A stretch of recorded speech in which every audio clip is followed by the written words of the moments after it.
I'll give him a couple of minutes once we start as well, just to I'll give it time to get going. And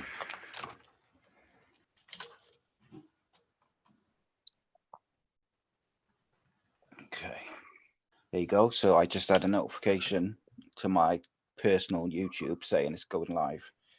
Nice sound. So we know it's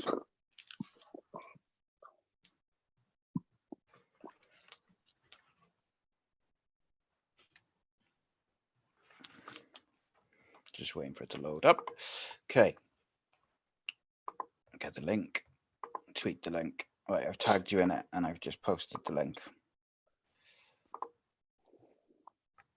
And I shall start now.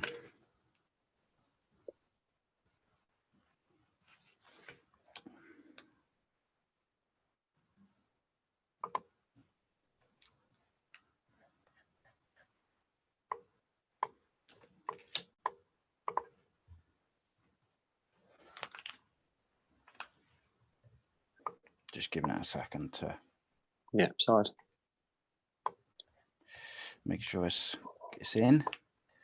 Seems to be good.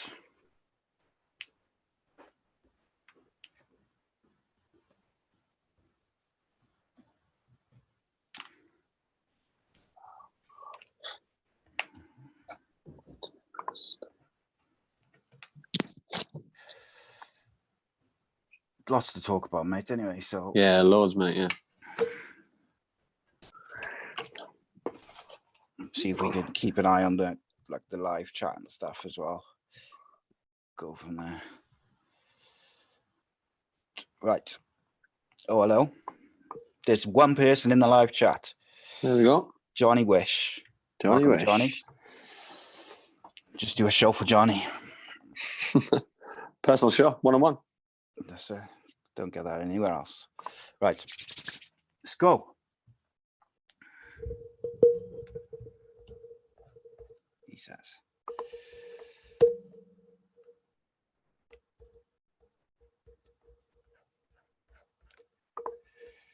Sorry about that. Okay. Hey guys, and welcome to episode number 25 of the Andy Campbell Championship Show, only on ACEcast Nation. And we are live on YouTube for the first time. Episode 25, so a quarter of a century old, this particular show, as we rattle through the championship and football seasons.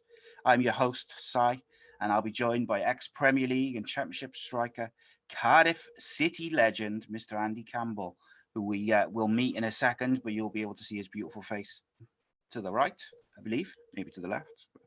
Not sure, but in case you are checking us out for the first time, I'll just tell you a little bit about what we are quickly. We are predominantly a championship show where we focus on 3 main games each week, which are voted for by you guys on a Saturday evening and the weekend, usually on Twitter. We then also discuss the rest of the games from the weekend. Today is slightly different because it's an FA Cup special, but we also have a little segment at the start of the show, which is called Any Other Business, where we discuss the biggest stories from the footballing world or anything which has piqued our interest. Can often turn into a rant depending on the weekend. Here at ACEcast Nation, at the channel, we release at least three podcasts a week, Monday, Wednesday, Friday, definitely. For instance, this week, there's actually going to be about 4 or 5 podcasts over the week. We do all sorts of subjects: mental health, football, wrestling, MMA, films, TV, music, and lots more. All the shows are available at video, youtube.com/ACEpodcastNation, and the audio versions at various podcasting platforms, such as Apple Podcasts, Spotify, iHeartRadio, and many more. We've also got our unique series, Unscripted Uncensored, which is it's different because the questions and the talking points are set by you, the audience. We have some cracking guests, particularly on this series, including we've had Rodri Giggs, UFC fighters Brett Johns, Jack Shaw, Bellator's Tom Mearns, Paddy the Baddy Bimblet, actor Johnny Owen, and lots and lots more on all the different series. And yeah, so that's what we do. Every week we release this show, which is the Andy Campbell Championship Show. It's our flagship football podcast. We normally record on a Monday and release on a Wednesday, but we're giving it a whirl, going live today. So is Monday. So we just break down all the action from the Sky Bet Championship with the former Premier League striker Andy Campbell providing the expert analysis and insight. So without further delay, I welcome my co-host, the goal collector, the fox in the box, Davy Jones's favourite son, and still the king of the Millennium Stadium, Mr. Andy Campbell. Welcome, my friend. How are you? Good evening. I am all right, mate. Thank you very much. Excited. I don't like the championship being not here, but you know what I mean. I'm a big lover of the FA Cup, so you know what I mean. Got to keep it alive and kicking because I know a lot of people aren't taking it as serious as they should, and that'll be a little bit of me rant. But I love it. I think there's going to be some rants, mate. I can feel it already. I love it, mate. It's played a big part in my football career, so I needed to keep going, you know. So yeah, it's all right. So here's a quick question for you off the cuff. What's your favourite FA Cup memory as a player? As a player, I scored a really important goal against Man United at the Riverside. We beat them 2-0, knocked them out the fourth round of the FA Cup just before they were going to go to Brazil for the World Club Cup Championship. So it's played a big part in my life. You know, I used to love Cup Final Day when it was on BBC One and it started at like 8 o'clock in the morning and we watched the players have the breakfast. I watched every single goal of the FA Cup and it was just played a really big part in my upbringing as a football fan. And like now, I just think it's lost a little bit direction. I think people aren't taking it as serious as they should. That's fans, players, clubs, everybody alike. But you know what I mean. I think the longer it goes, the more serious they take it. But for me, it should be just as serious and just as entertaining as it is in the first round and it is in semi-final, final, because it is that important to every club for me, or should be.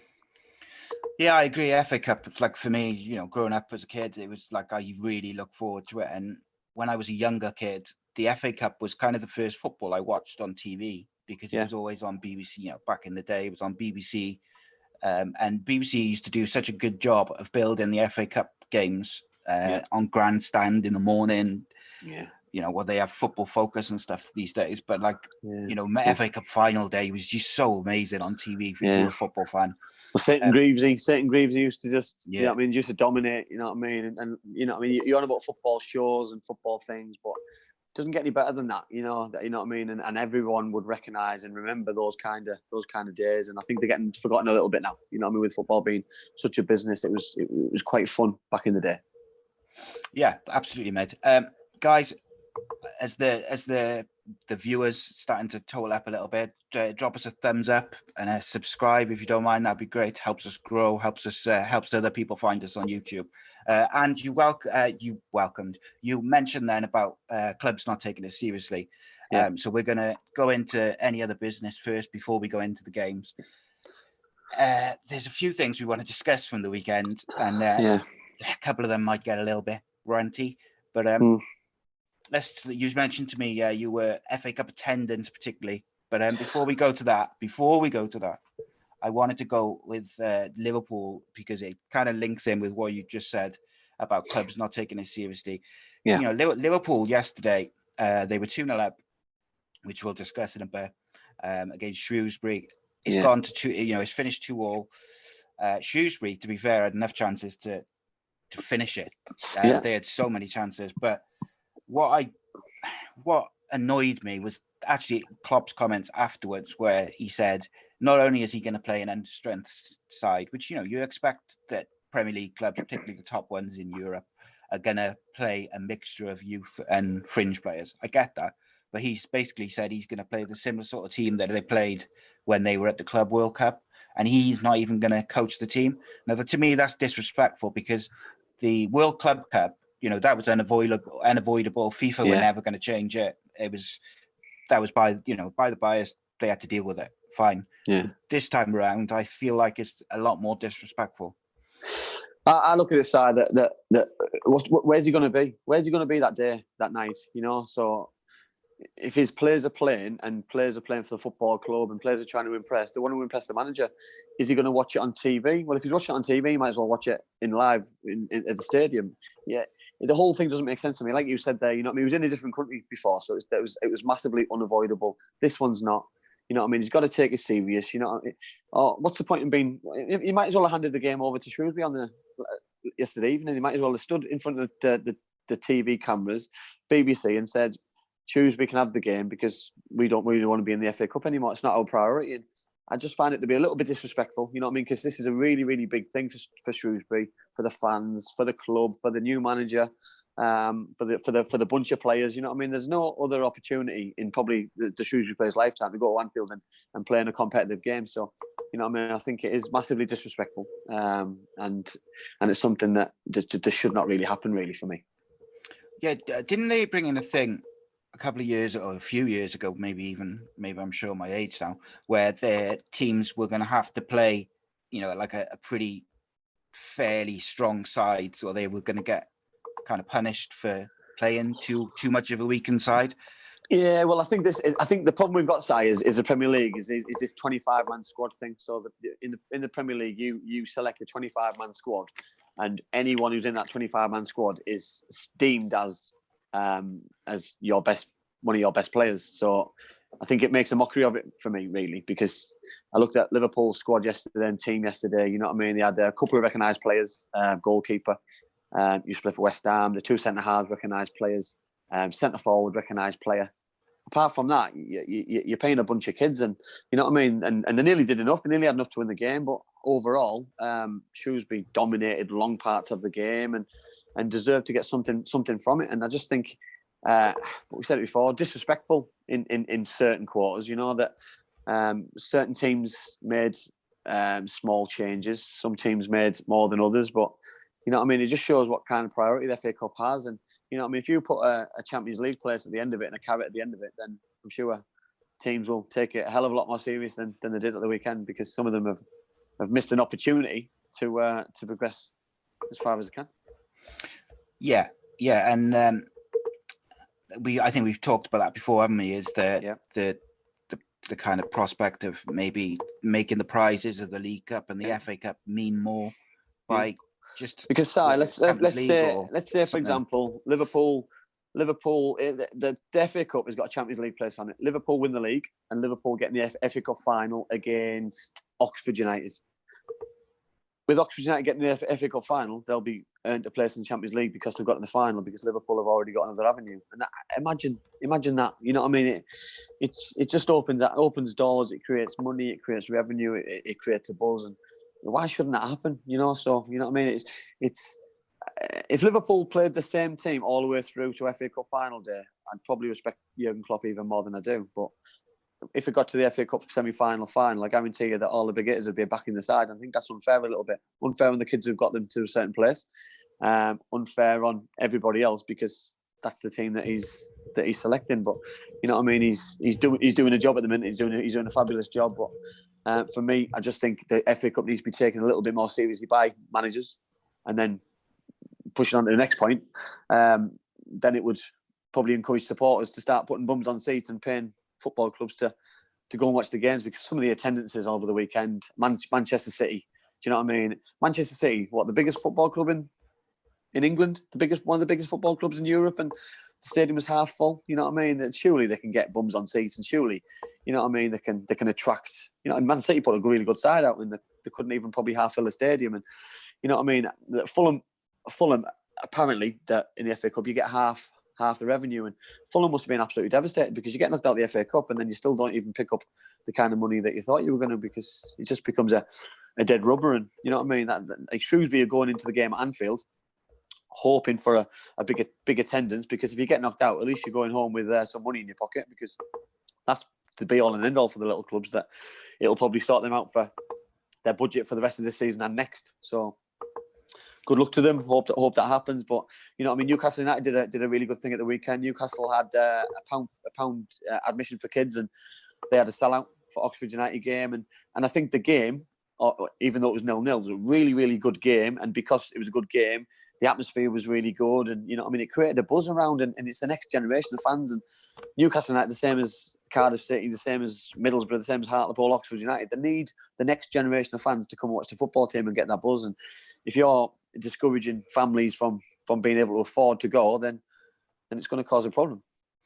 Yeah, absolutely. And I think the best way to do that is for these cup games where, season ticket holders don't qualify for free tickets and stuff like that. So, or not free tickets, but, it's not included in their season ticket. It should do deals, don't you? Whether it's deals for those season ticket holders to be able to take extra people for free or cheap, or you make it kids for £1. You've got to do something because, and, obviously these days, all the games are on TV. And you can pretty much, and in fact, it's worse with the FA Cup in terms of things like streaming and stuff like that, because literally every game is on. So I got to think that hurts attendances. Massively. It's got to hurt attendances because the clubs rely on fans turning up, because the season tickets that these extra games, you still got to pay people to work on those match days. So you need things coming in, and you need money. You need this kind of money coming through, and hopefully, I don't know how you encourage people to go and watch, or do they reduce the ticket prices, or is it get the youngsters in, give the tickets to school kids so schools can go as big groups, and you know what I mean. So it's an avenue for thought for sure. Yeah, absolutely. Obviously, and over the 25 shows this season where we've been doing it, we've talked about there's been plenty of instances of racism and bad behaviour from football fans. And again, last week at Reading, I think it was Reading Millwall, they did the old tannoy gimmick where they tell fans if they don't stop certain behaviours, they will, the game will be stopped, and the certain protocols. Saturday evening, there was this happened again at a Reading game. This time it was accusations of racism and homophobia, and it was actually levelled at the club I support, the club you played for, Cardiff City. Now we're going to discuss it in detail. Now I've also got a statement from the Cardiff City Supporters Club guy who runs everything, which is Vince Elm, which I'll read in a second. But what I wanted to say, as someone who is Cardiff born, Cardiff bred, supported Cardiff City all my life, I'm 38, and in all the years of watching Cardiff City, I've never heard like racism, racist chanting, anything like that ever. Not even like one or two voices. Now, maybe that's just kind of the people who I would hang around with, or I would sit with, or I don't know. I've never heard it. Now, am I saying there's not people who've caused trouble over the years and there's not been issues with Cardiff fans? Of course there has been. Of course there has. But Cardiff have worked very hard to improve the image of the club and the fans' behaviour. The fans have policed themselves. Cardiff is massively multicultural as a city. So it didn't sit right with me straight away. It didn't fit with what I know to be Cardiff City. Now, straight after the game, Reading put out a tweet stating, I wish I'd brought it up with me, but it basically said, there was racist and homophobic chanting in the tweet. About an hour or so later, the wording was changed in the tweet. They deleted it and rewrote it, and it was discriminatory. What we've now discovered, that it seems that some stewards from Reading Football Club complained to the police regarding the anti-English chanting, which, if you've ever been to a Cardiff City game, a Swansea City game, a Wrexham game, anything like any Welsh team, you get the sort of England is full of this, and then you get the sheep shaggers, this. Wales, it goes both ways, and it's been like it since the dawn of time. To me, that is neither homophobic and that is neither racist. And if we're going to kind of go down that route of doing a whole tannoy announcement and all this garbage for that, that's a problem to me, because you're basically saying to football fans, you can't have banter between the home and away fans and, just sit in silence. And I've spoken to a few people now who are at the game, and they said it completely killed the atmosphere afterwards.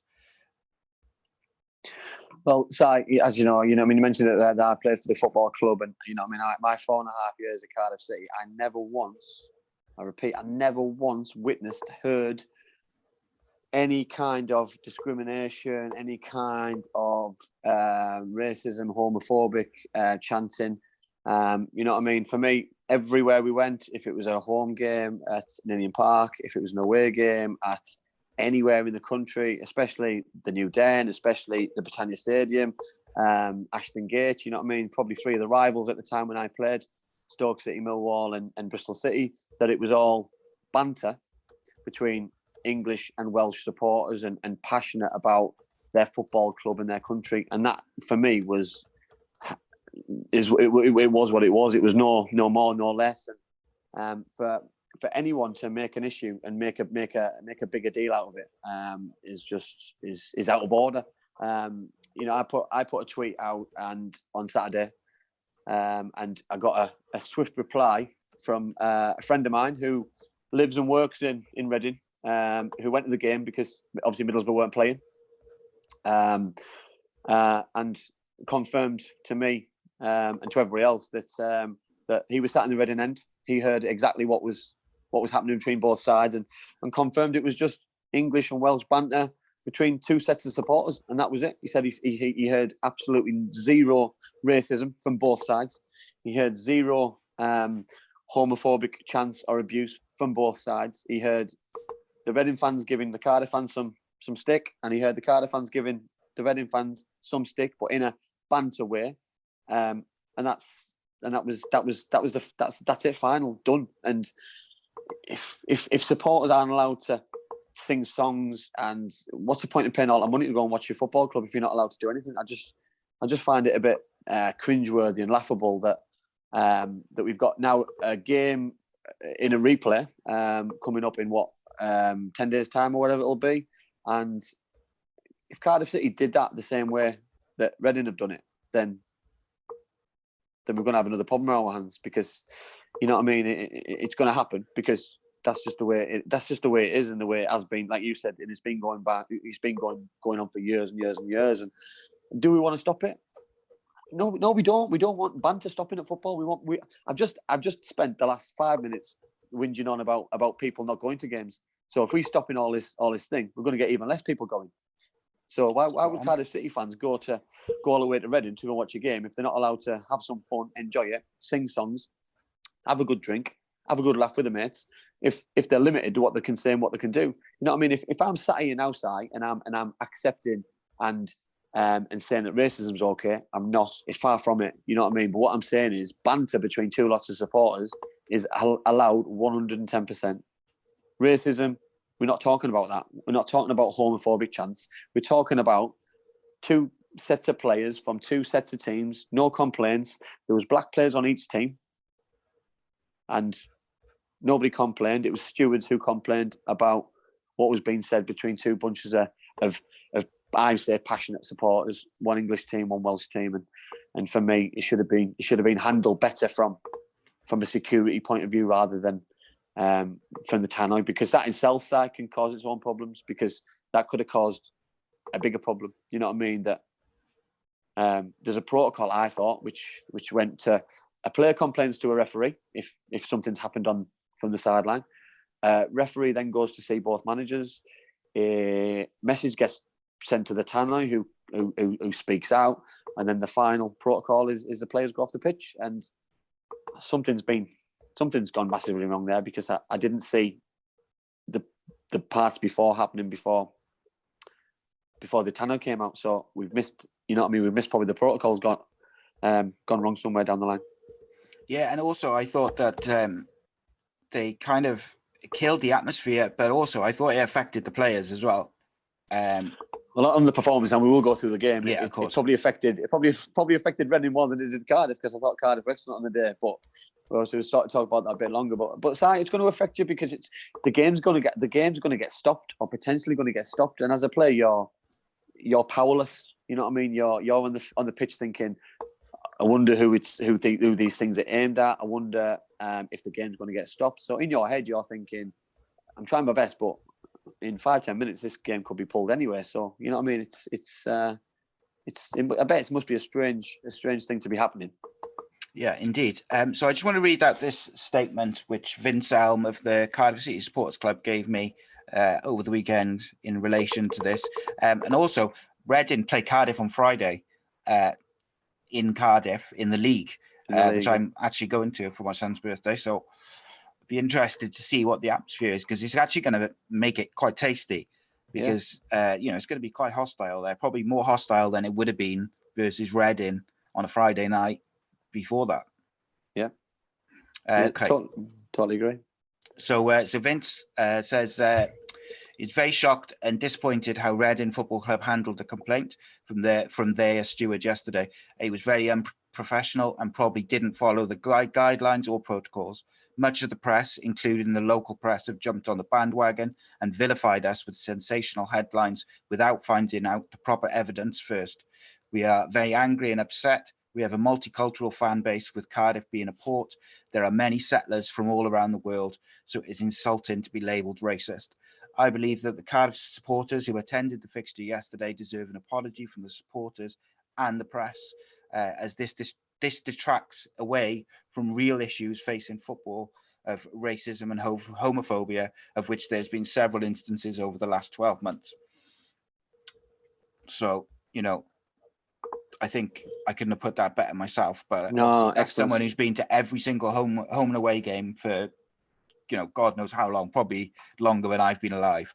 Yeah, and Vince, and he wears his heart on his sleeve, sign. You can tell that statement's come from the heart, and it's really hurting, because he's passionate about not just his football club, he's passionate about his heritage, he's passionate about the reputation of himself and the football club, and unfortunately over the weekend it's been tarnished, but tarnished by somebody who's not got the full facts correct before they press the panic button. And you know what I mean, you've got to be super 100% correct before you start labeling people at the minute, because you know what I mean, the backlash of that, especially with the game on Friday and then the replay, you know what I mean, it's going to fester on. And for me, you know what I mean, if I was Neil Harris, my team talk on Friday would be pretty simple.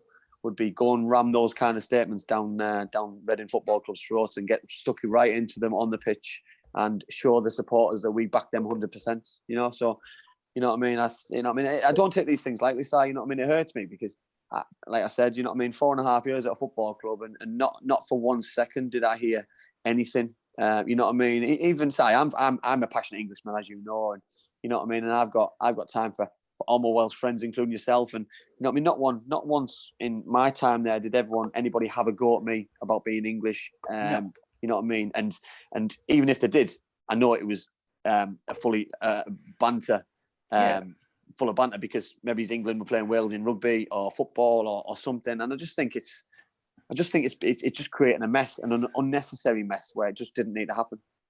Well, and I have sung that song over the years at the top of my voice. My mother's English, and my grandfather, who I was very close to, also English, Cockney as they come. It's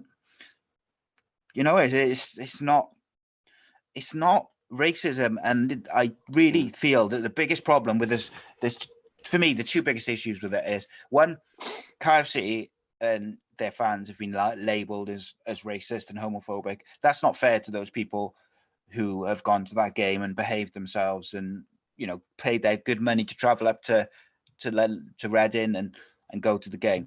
Yeah. That's not fair to them. No, I totally agree. And especially if you saw, I'll send you later some of the headlines in like the Wales on Sunday and Wales Online. It's absolutely disgusting. Honestly, really just made my stomach turn reading it. And the second thing is, obviously, it's really does undermine the genuine causes of racism that there's been this season, and particularly over the last couple of years. It takes away from the genuine cases. Yeah. Right. Go on. What's the point of making a big deal about the Bulgaria situation if we're gonna create stories which aren't true? It's not fair. It's not fair. It's not correct. And you know what I mean. And I think apologies do need to be made. And I think they need to be made sooner rather than later. And for me, it needs to be done before Friday, because if we're not careful, it's going to create a mess, an unnecessary mess before the game, which can be avoided. Yeah, you could get a bit testy, I think, between the players as well now, because it's just going to add that bit of spice. I guess we'll see how it goes. Right, let's talk some football, actual football. So we put the polls out, extra poll this week. There was only one championship game. So as we are a predominantly championship podcast, we will start with the championship game. It's strange to me that every time Swansea are in the poll and they lose, they seem to get high number of votes. It's almost as if we've got a high number of Cardiff followers who enjoy that downfall. Yeah. But so Stoke City 2, Swansea City 0. Yeah, to be fair, I thought Swansea started really brightly. They had a few half chances. They pinned Stoke City back really early in the game. I thought Gallagher was really lucky not to score. Jack Butland pulled out a wonderful save at the near post, and but I think that was probably their opportunity to go and get into the game and put the game in their favour. And the longer the game went in the first half, Stoke got themselves back into it, and Joe Allen started to run the game. And when you've got someone like him in centre midfield to run games, and you've got the Inces on one side and McLean's on the other, and you've always got an opportunity. And I thought Stoke probably dominated the rest of the first half, and then second half it was just one-way traffic really for long periods, and they continued to attack, and then Kluka scored a really good goal from outside the box, and then goals change games, and it was probably the goal that brought Swansea back into the game a little bit. That after Kluka's goal, that Swansea started to get a couple of waves of attacks, and Grimes hit the bar with a fantastic free kick. But it's fine margins, Si. That Stoke were desperate for the points, and we've been really critical on them this season about them being ahead and losing games and drawing games and dropping too many points. But they missed a ton of chances second half before James McLean robbed the ball and slotted home, and after that, it was game over.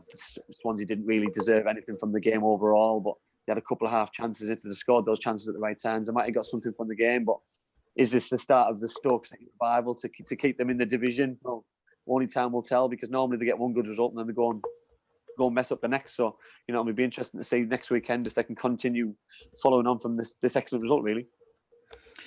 Yeah, so we just had a question, which obviously I was going to save the questions till the end, but Gaz Cummins, the West Ham fan who always has been supportive of our show and stuff, he asked if what we made of Sam Clucas doing the Adebayor celebration in front of the Swansea fans running the length of the pitch. So what we've got a player who obviously didn't enjoy getting some stick from supporters. You know what I mean? So let's put it in perspective that every time Clucas is getting the ball, he's getting some stroke abuse from supporters. He's getting booed every time he gets the ball. So what on earth do Swansea fans expect when he scores a goal? You know what I mean? That he ran the whole length of the field to celebrate in front of, you know what I mean? If he'd have jumped in the crowd and done something inappropriate, I'd have a problem with it. But for me, you know what I mean? He's passionate. He scored a goal.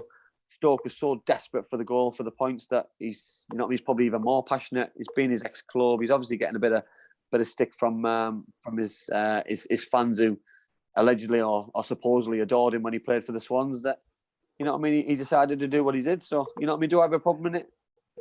I've got a bigger problem, Si, in players not celebrating against all clubs, because, you know what I mean, he's getting paid by his team, Stoke City, and the same question would have been, why didn't Clucas celebrate a big goal for his team? Because he's playing against his old team. You know what I mean? For me, he celebrated, and however he wants to celebrate a goal, then so be it.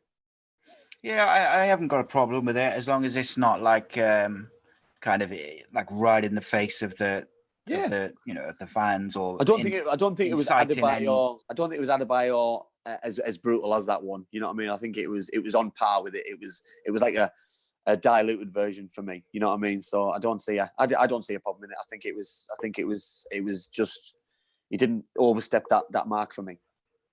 Yeah, no, I think it's fair enough. I thought Stoke obviously are in desperate need of some wins. Yeah. and I thought they performed pretty well. Yeah, I thought they were excellent. We've said all season they've been up and down and up and down, Yeah. and every time you think they're really getting going, they'll go and perform terribly. Yeah. I think Joe Allen, former Swansea player, was just superb. Oh, phenomenal. The way he uses the ball, he just does the simple things real well. But like, he was slipping in these little balls inside the midfielders for the wide players to run onto. But he's got to have the movement off him to be able to do that. And I think that's the one thing one of the things that Stoke have struggled with a little bit this year is actually the movement off the ball in front of those players like Klukas and Joe Allen. Yeah, the thing is, I say they're inundated with Premier League class footballers, and you know what I mean. If they're all on song, you know what I mean. They'll be an excellent side, but there's too many times which they all haven't played the best of the best games together, and unfortunately, the league table doesn't lie, regardless of what certain managers and certain people say. You know what I mean. So they are where they are, but they've got a great opportunity to get out of it.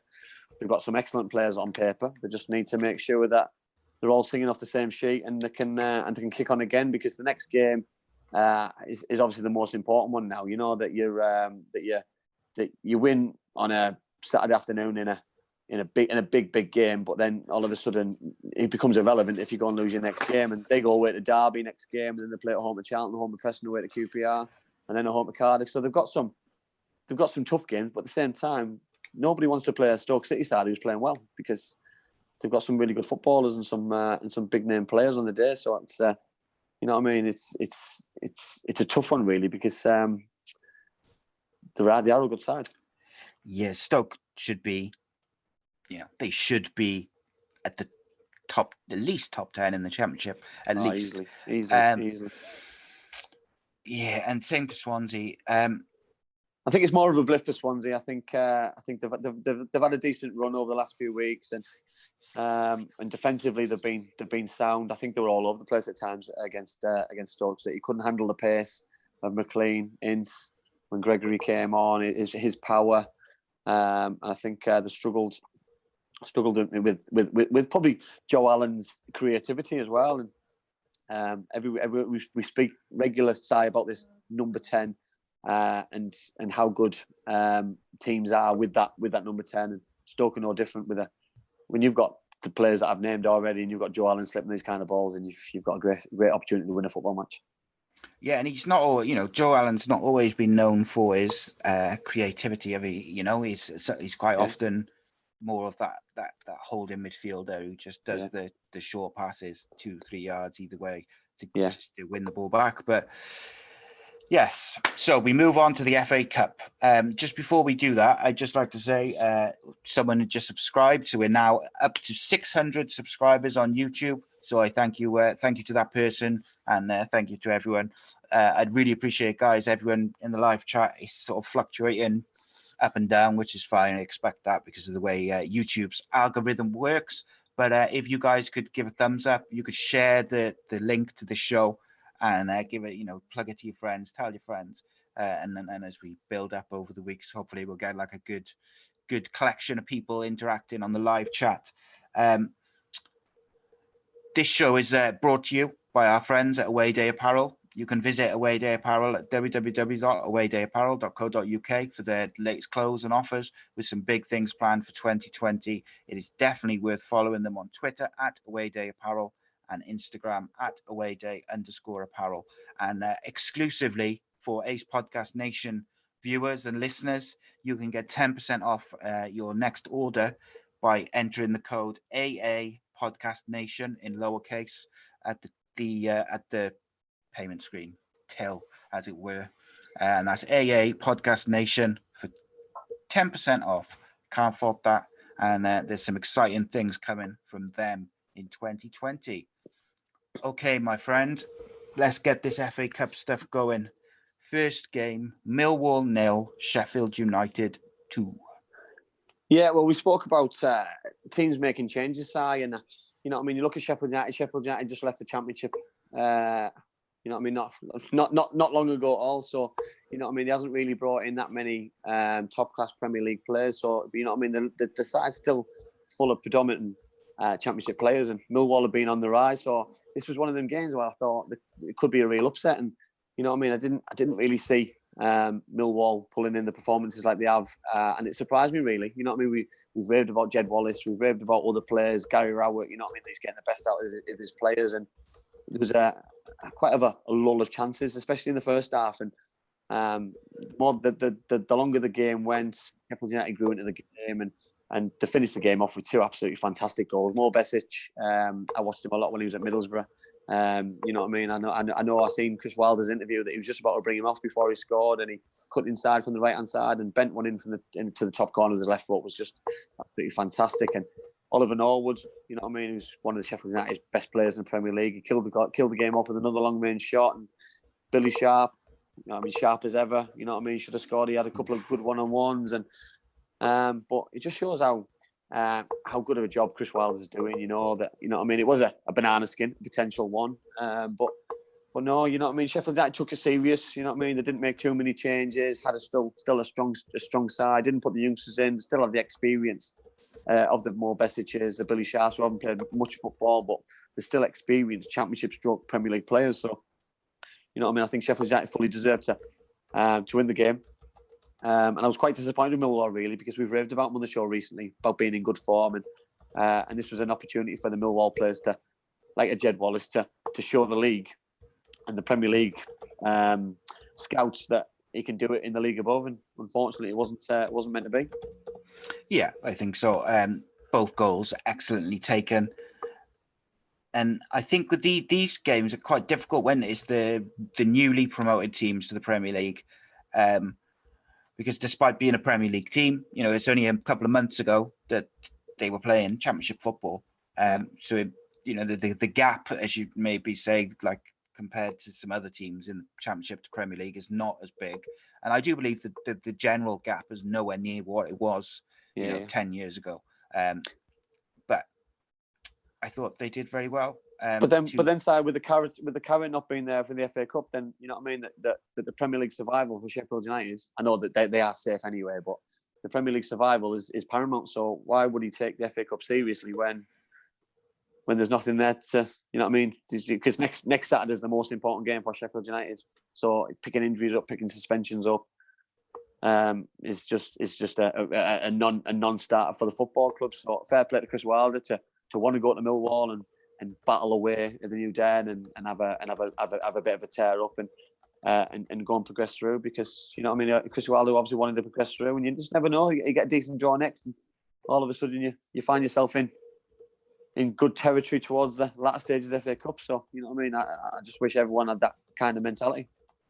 Yeah, I think so, and I think the other thing you notice is even the Championship sides rest players and rotate their squads these days. Yeah, it's ridiculous. You've just got to make an incentive to make teams play as strong a side as they can. Yeah. But then I'm sure, you know, bigger clubs would argue, well, our young players, they're good enough to play first team football.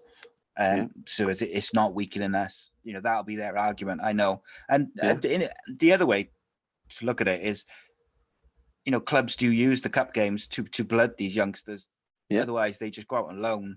And if you think like a few years ago, Chelsea had like, you know, a ridiculous amount of players out on loan, where it was almost like every team in the League One and Championship had a Chelsea player, you know, in their books. But those players are playing now under Frank. So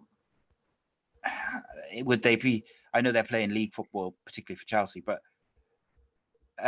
you know, would these players get the opportunities that they get in the cup? Where would they get those opportunities if teams were forced? Yeah, it's a difficult one side as well, because I watched the Shrewsbury game yesterday, and there was a lad who was making his first game in the FA Cup, because he was on loan from Bristol City and he wasn't allowed to play in the last round because he was from Bristol City. And I was just thinking, if you're loaning a player out, then for me, you're loaning him out regardless of what team he plays against, because you know what I mean. For me, I'd like to see certain players play against my team, because it gives supporters a chance to see how he's developing. It gives me as a manager a chance to see if he's good enough to play in my team. And yeah, just you can only see if during that game of football, and if you know, I mean, I know everyone wants to go through, and people might see it as a disadvantage because he knows the team inside out, but he's still giving the information to his current manager about team selection, weaknesses, strengths, blah blah blah. So, you know what I mean? Sometimes you just need to take it on the chin and just see it from the development side of the player. Yeah, I think that's fair enough, isn't it? There's so many different angles to it, and at the end of the day, what we want to see is when you get these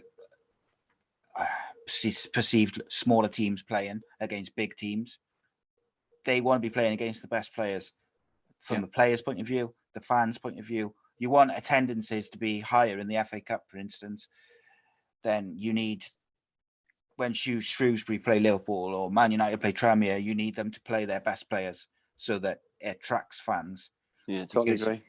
Whilst, say, for instance, Man United fans might want to see, their latest young players, the Shrewsbury or Tranmere fans, they want to see the big boys. Yeah. To really see what they can do. But yeah, we got a lot of games to get through. So let's move on to the next. We have Reading 1, Cardiff City 1. So obviously we're going to kind of stick to the match now. We covered the allegations of racism and homophobic abuse at the start of the show. Yeah, well, I would say people who are regular listeners to the show style will understand that we've been quite frustrated with the way the Cardiff City started both the first halves and the second halves, and have reacted, really badly to the obviously to the tactics at the start of the game. But I thought Saturday was something different. I thought the brilliant start. I thought they took the game by the bull of the horns, and they got a really good start. Really good ball in by Murphy, great header from Flint, and then a really tidy finish from Patterson. And I expected them then to go and really kick on. And but sometimes you're at your worst when you score. And obviously, really disappointed with the way that Reading got the equaliser. I thought it was a decent ball forward by Charlie Adam and Maite got a tidy finish. I thought it was static defenders with their arms up, trying to play offside, and it was really disappointing. Because you're giving a goal away more or less straight away, and you can't afford to do that. But apart from that, I thought Cardiff City absolutely dominated the game. They were looking at the go ahead from Gavin White, from Vokes, both long range shots, one from the set piece. I thought Glatzel should have scored in the second half. It was a good save by the goalkeeper, but I think he's got a score from there. There was obviously some more attacks. Sol Bamba missed an absolute sitter towards the end. You know what I mean? If that's a centre forward, that's probably anybody else on the field that goes in. But then there was a poor tackle as well by Tom McIntyre to get his second yellow. And I'm not here to vilify players about doing tackles. Everyone mistimes a tackle or makes a mistake, but it's for me it's reaction side what I don't like. And you've got a lad who made a real poor tackle from behind, and he's complaining about getting a yellow card. For me, 5 years ago there was talk of the tackle from behind getting brought out of the game because it's obviously the most dangerous tackle what can happen. And for me, that was a horrific tackle from behind, and to get a yellow card for it is probably the least he probably deserved, because for me, I thought it was a coward's tackle, and he shouldn't be doing things like that. And to complain about it because it's his second yellow, you should never be in that position where you're on a yellow card, you get touch tight, you don't even put a finger on the attacker in case he goes down. So to go right through Glatz, I thought was really poor. So overall, I thought Cardiff were excellent, but didn't get the result which they thoroughly deserved, and they've got to go back and do it again in just over a week's time and see if they can get through. But by then they'll know who the opponents will be, so it might put a bit of edge on the game, because it could be one of the big teams. And obviously Cardiff with a sellout at home, or maybe it's a TV game, hopefully it might make the carrot even sweeter against Reading. Yeah, and I think, look, we're going to talk about clinical finishing in some of the other games, taking your chances when they come. Cardiff didn't take their chances. No. What was great to see from a Cardiff point of view was Callum Patterson scoring again, getting a start. Will Vokes getting a start, playing excellent. Sol Bamba has looked rusty, should we say, since he come back from his injury. Yeah, showed signs of maybe getting back to where he should be. but also showed signs that maybe he's still a bit rusty. I'm still not convinced by Mr. Harris, should we say? Yeah. But equally, I was very happy to see Vokes in there. I was very happy to see Gavin White in there because I thought both played very well. But there's work to be done, shall we say? No, a huge work side, but it's we didn't lose. We're still in the hat. We still got an opportunity to progress forward, but it's frustrating side because you look at some of the other sides and wins breed confidence, and that game was there for the taking. They had enough chances to win the game, and on another day, I think Cardiff City go and win that game. 3-4-1 on a good day, and if we're sat here now talking about that result, it probably would have been justified. Gratzel could have got himself a couple of goals. I'm so disappointed Gavin White didn't get his goal in the first half because performances sometimes deserve goals, and even if it was Big Sol scoring at the end, would have given everyone a boost, and unfortunately it didn't. And but the manager went out with a strong side, strong setup. So hopefully he'll do the same in the return game and try and progress through, because I don't think Cardiff are in a situation at the minute where they can afford to lose confidence or lose a game in the week when they've got big games and come in thick and fast. Because if you take a bit of a beating on a Wednesday night, it can we've seen over the course of the last few months or whatever that they can take it into a Saturday. Yeah, absolutely, mate. Just to touch on something, the Reading lad who scored revealed a T-shirt honouring his father who had passed away recently. Yeah, he passed away. Did he get booked for that? I don't know. I'll double check for you now. But I know he got upset. He got upset as he scored, and I know he didn't play last weekend because his father passed away. So I'm hoping he didn't, because it's common sense. Come on, compassion. But I know it's happened before, Si, and they did. So let me double check here, because I know he scored. He did get a yellow card. Yeah, did you? Nearly dropped the F-bomb early then. Jeez. Yeah, it really frustrates me that it's just common sense, isn't it? He scored after 8 minutes. He got a yellow card after 9. Yeah, so yeah, it's disappointing, real disappointing, because there's no need for that. It's just have a bit of common sense and a bit of compassion. Yeah. And thing is, also, it's not nice, is it? We're all going through certain things. And he goes and loses his dad. He doesn't play last week, and it would have been hard for him to play.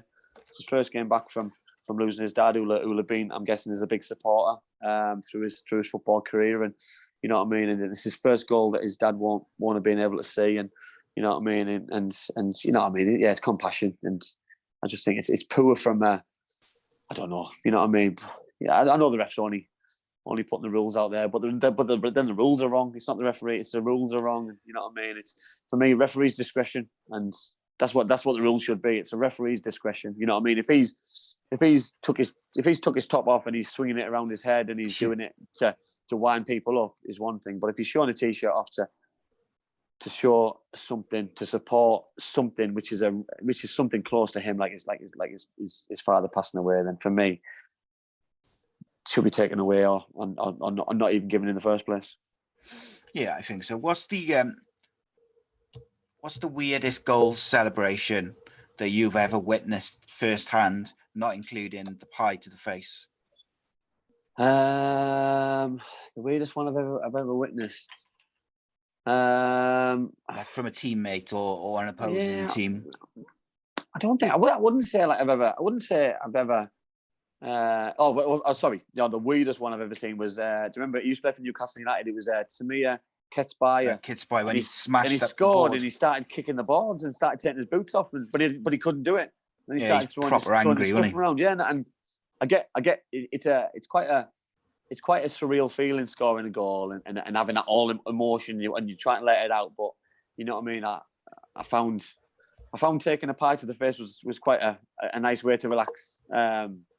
Ketchup. And try and eat. And to be fair, eating food whilst the game's on. Yeah, that was probably a first. So yeah, won't ever happen again. So it's nice. Do you ever see like did you ever have anyone against you? Like where they do like the collaborative team celebrations, where they're like doing either like 10-pin bowling or the roll rowing in a boat or all that sort of jazz. Well, we always at Cardiff, and I think when Lenny was in charge and obviously when Sam was there, we all got told that we had to celebrate together. It wasn't a case of we're doing this celebration. It was a case of one in, all in, that we all want to go and celebrate. You know, so it's important that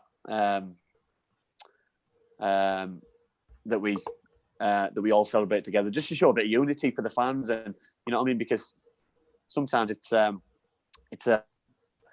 bad thing for me if I see someone not celebrating. Sometimes I look and think, do they care? Do they care about the ball club? You know what I mean? So, or not. So for me, it's important that everyone celebrates, and you know what I mean. I said earlier about Lucas celebrating. I mean, I've had players. I've seen players who played against their former clubs and don't celebrate. So for me, that's poor. It's poor style for supporters, because these supporters pay your wages, and if they don't celebrate, it's, you know what I mean. I never scored against one of my old sides, and you know what I mean. If I had scored, you know what I mean, I would have celebrated, because it was just the right thing to do. But I would have explained that later on in maybe his interview, and you know what I mean. And it wouldn't have been anything personal. It was just, I enjoyed scoring goals and I enjoyed celebrating for my team. Simple. Yeah, I think that's fair enough, isn't it? I don't think people hold it against players. No, hold the Dons.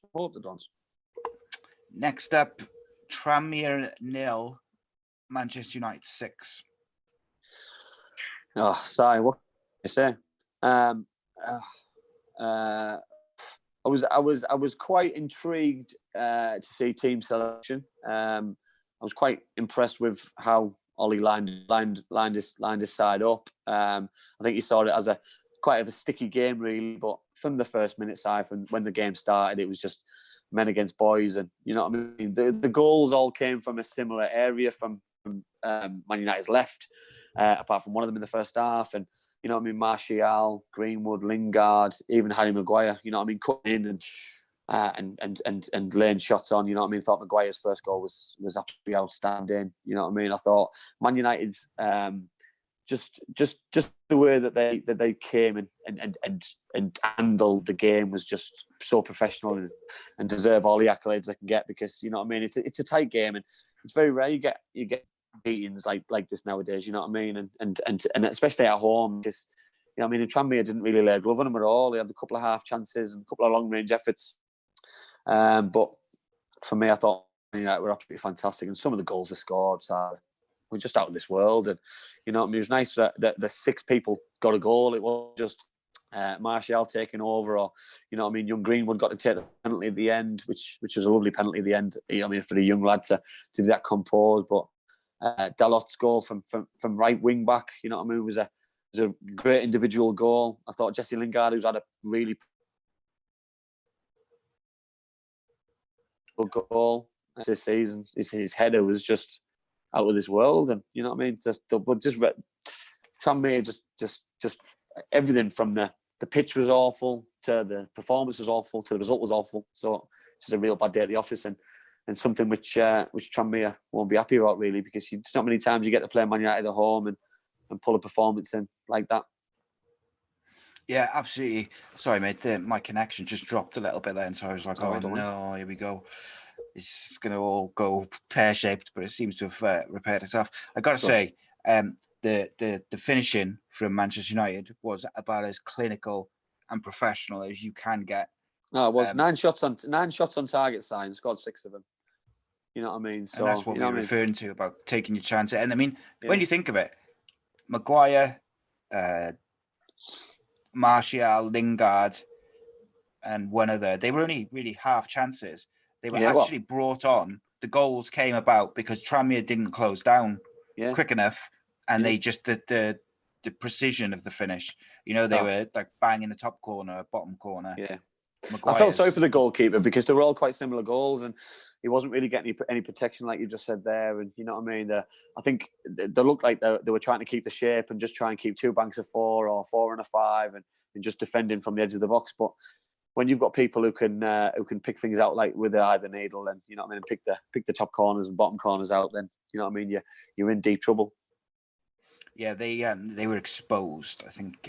Massively. Massively, and Mickey Mellon, he won't have been happy. You know what I mean? It's 6-0. It's a poor result. Poor result. Yeah, I got to say, I thought that one of the ways that Tranmere did look dangerous was when they managed to get Phil Jones one-on-one, whether it was through the boy on the left. I think I forget his name. He had like a really cool name. I can't remember.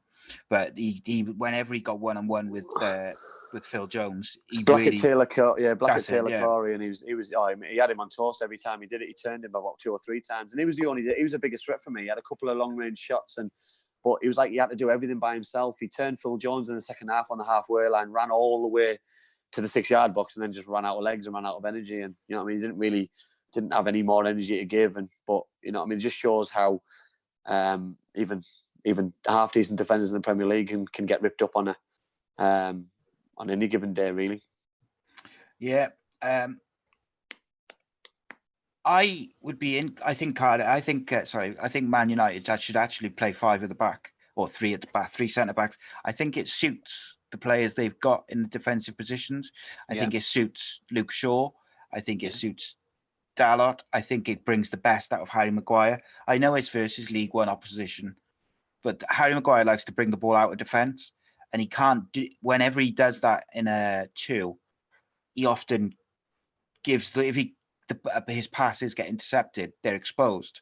Whereas with Lindelof and Jones, I would suggest play someone else but Jones. But if they could play the 3 centre backs, I think that might get the best out of the players they've got. When you've got Matic, who can literally just sit on a pivot in front of the defenders, and then you can release some of those attacking players because on their day, Martial, your Rashfords, even Lingard sometimes can really damage any team really. Yeah, well, for me, side to say it, but then you've got your same old Daniel James. Will he play? Does he play wing back? You know what I mean? I think he's got all the attributes to play wing back. You know what I mean? Yeah, defensively, will he get found out? You know what I mean? Because there's some very good wingers in the Premier League. So that'd be my only concern. You know what I mean? Asking a young boy who's come from Swansea City to take on that quite big role at a young age. So it's a big. The manager's got a big decision to make next week, because does he keep the same formation, which has worked really well in an FA Cup game? Because it's not just about who you play; it's also about your own performance levels as well. And you know what I mean? He obviously, you know what I mean. You can only play against the team you're playing against, and you know what I mean. For long periods, he absolutely backed them to death. So you know what I mean. It'll be interesting to see what he does next week. Peaches is in the house. Oh, she sent me a question. Keep your word association yourself. She sent me a question earlier on email. So it's similar to a word association, but it's like multiple choice. She's doing her best to stitch you up. She gets me in trouble. Every week. Right. That's it. But thank you for joining us. Thank you for joining us, Peaches. I appreciate it. Because she knows I'm too honest. Sorry. Yeah, that's it. Well, she's in a different time zone as well, so she's like. Hey, I'm in a different time zone. So don't worry about that. Well, up north. Oh, I didn't mention we'll finish off the show for any newcomers. We finish off the show with the greatest podcasting segment in the world. It is the best 10-second segment you'll find anywhere on the internet. In fact, it is the Fake Geordie Bingo Lingo, which is basically where Andy tells me something about his northern culture, whether it's a place or a phrase.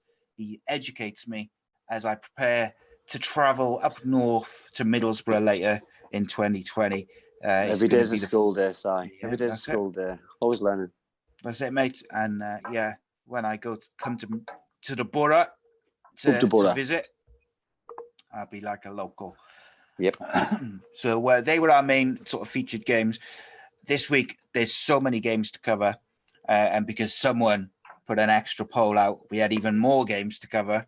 So we're sort of flying through them a bit quicker than normal. Yeah. When it's a normal championship week, we kind of focus on 3 games, which you guys vote for, and then we fly through the rest. But we'll always cover all the games of the championship and the big stories from a round and about.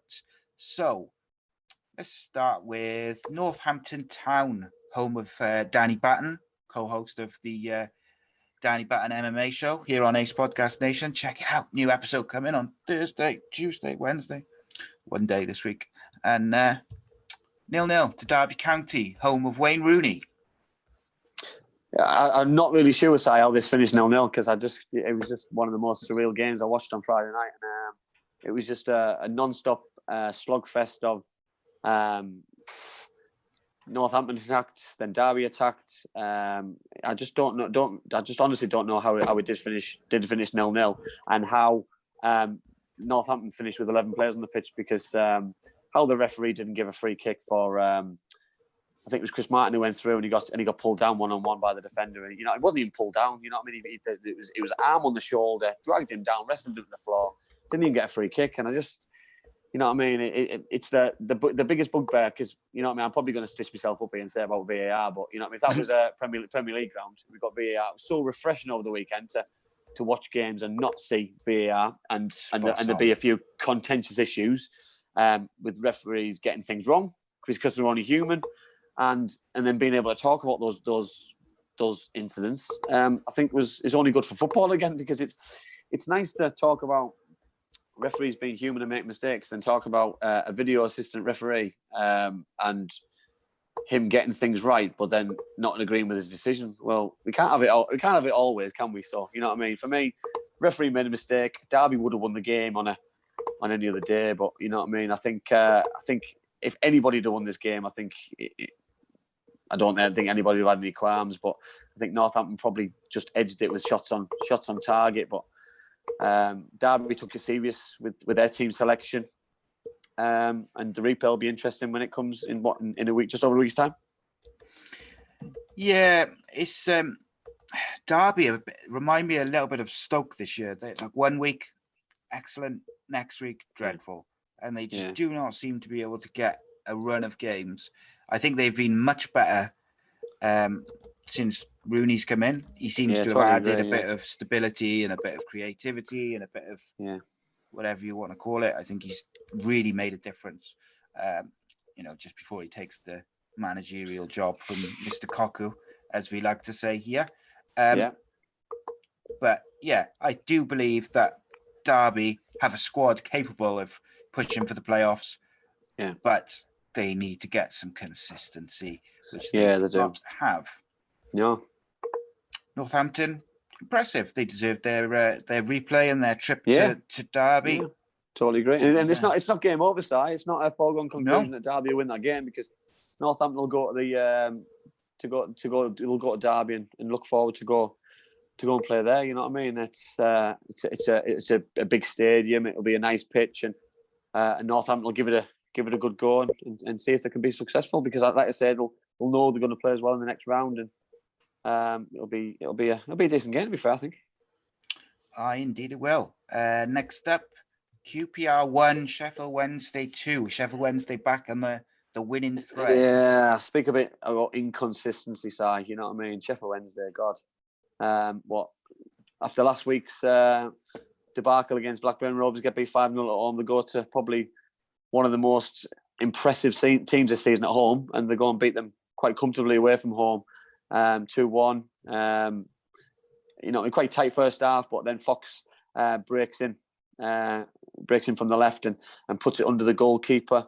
Probably deserved slightly, just overall in the first half. And then Sam Winnell with a tidy finish from Adam Reach's goal, Adam Reach's ball, sorry. But you know what I mean, to go there and pull in a decent performance and score 2 goals away from home and keep QPR quiet, you know what I mean, with the front line that they've got. You know what I mean, Jordan Hugill played, you've got Eze played, you've got Naki Wells came off the bench and scored after a horrific mistake by the goalkeeper, who just might as well just let the first ball in instead of passing it to the centre forward. But I think Sheffield Wednesday deserved it, and you know what I mean. We've spoke about how good Sheffield Wednesday are, Si, on the day, and Gary Moncaz turned their fortunes around, but they need to be a little bit more consistent. They can't afford to let the Blackburn result and fester on. And, you know what I mean, with the team selection that he picked on Saturday, I think he really wanted to get the victory and put that one to bed as soon as he possibly could. And but that just shows good management and shows how big the football club is, that he wants them to kick on and progress in that competition as well as trying to push for the playoffs. Yeah, I tell you who's impressed me over probably the last month or two. It really is Morgan Fox of Sheffield Wednesday. It's got a good goal. Really good, great goal. But he's really impressed me the way he plays. I really like him. QPR have been in really good form, especially going forward. So for Sheffield Wednesday, who've been a bit up and down recently, to travel to QPR and to get that win was impressive.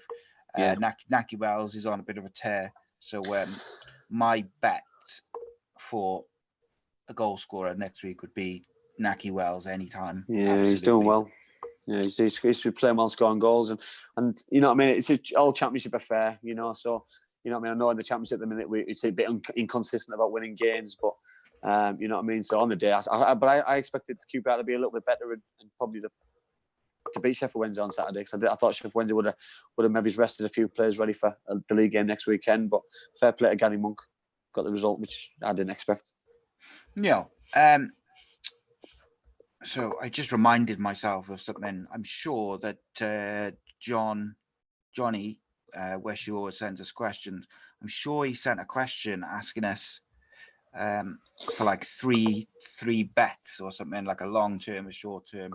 I'll see if I can find it now as we talk about the next game. The next up was Brentford versus Leicester, which finished Brentford 0, Leicester 1. I thought Brentford were very unlucky. Yeah, but I was disappointed side with the way that they started because they didn't give themselves an opportunity because Leicester should have scored in the first, I think it was 16 seconds. It should have been 1-0 down. And when you're starting games against a Premier League side, you need to start on the front foot. You need to pin them back a little bit. And I was expecting a little bit better from Brentford because of the way that they've been playing, the way that they've been attacking. You know what I mean? They were unlucky not to get something towards the end, but it's the way they started. You know, they should have been 1-0 down before Iheanacho scored the first goal, which was a very good goal. Justin's cross and a really tidy finish. But, you know what I mean? It could have been worse for them before half-time. But I think second half, Brentford dominated the game, which I was fully expecting with a few changes from Leicester. But Brentford, they really started the game poorly and got what they deserved probably from the first half. And, you know what I mean? They created a couple of half chances in the second half. If they could have got that goal, I do believe that they'd probably gone on to win it. But you just can't start games like they started. And unfortunately, against the Premier League side, you make a couple of misjudgments or a couple of errors, you get punished, and that's what happened because they're making them mistakes in the Championship. They probably go unpunished a little bit, but good sides, especially Leicester City at the minute, who are on fire this season, are going to punish you by taking the lead, and then you're chasing the game. And unfortunately for Brentford, they couldn't get them goals because they've been scoring freely in the Championship, as we rave about week in, week out. Indeed. You know, Brentford have been superb, particularly recently. And I'm sure, you know, they'd have been extremely disappointed to start, you know, the way they did, knowing the form they're in. I think that would have been a real, you know, an issue for them. But I thought you said it before about teams resting players.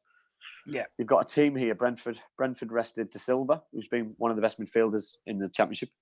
They also rested Mbeumo, who's been one of the best attacking players in the Championship, and only brought him on 8 minutes to go, and brought De Silva on at half time. So, do you know what I mean? It's getting that fine balance, isn't it? You know what I mean? That if Brentford had their full squad out from the start of that game, it probably could have caused an upset. But the managers probably looked at the game thinking, we're playing against a Premier League side. We're not going to win the FA Cup. We've got a bigger fish to fry next weekend, the weekend after. You know what I mean? Lads are carrying a few knocks that we've got to rotate and rest a few players because we've got a big, decent sized squad.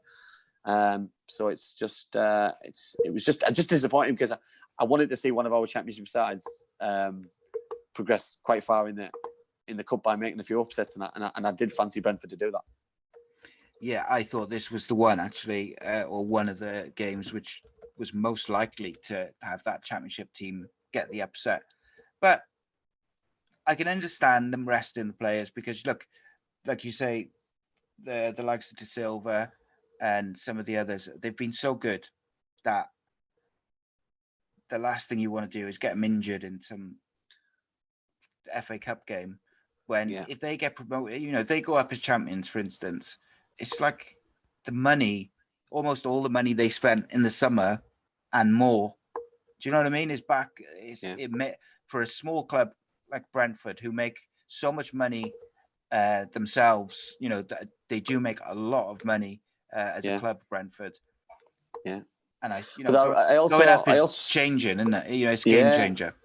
But I also read that they're on about building a new stadium site. You know what I mean? And part of me thinks, great idea. The club needs to evolve. It needs to get bigger. But are they a big enough club to fill 30,000? And did they have that? Did they have that following? You know what I mean? For me, Griffin Park's one of those grounds that nobody wants to go and play at. It's one of those. I wouldn't say hostile, but it's quite close in. Quite close in. It's quite intimidating to play. You know what I mean? I remember when I played there, and it was.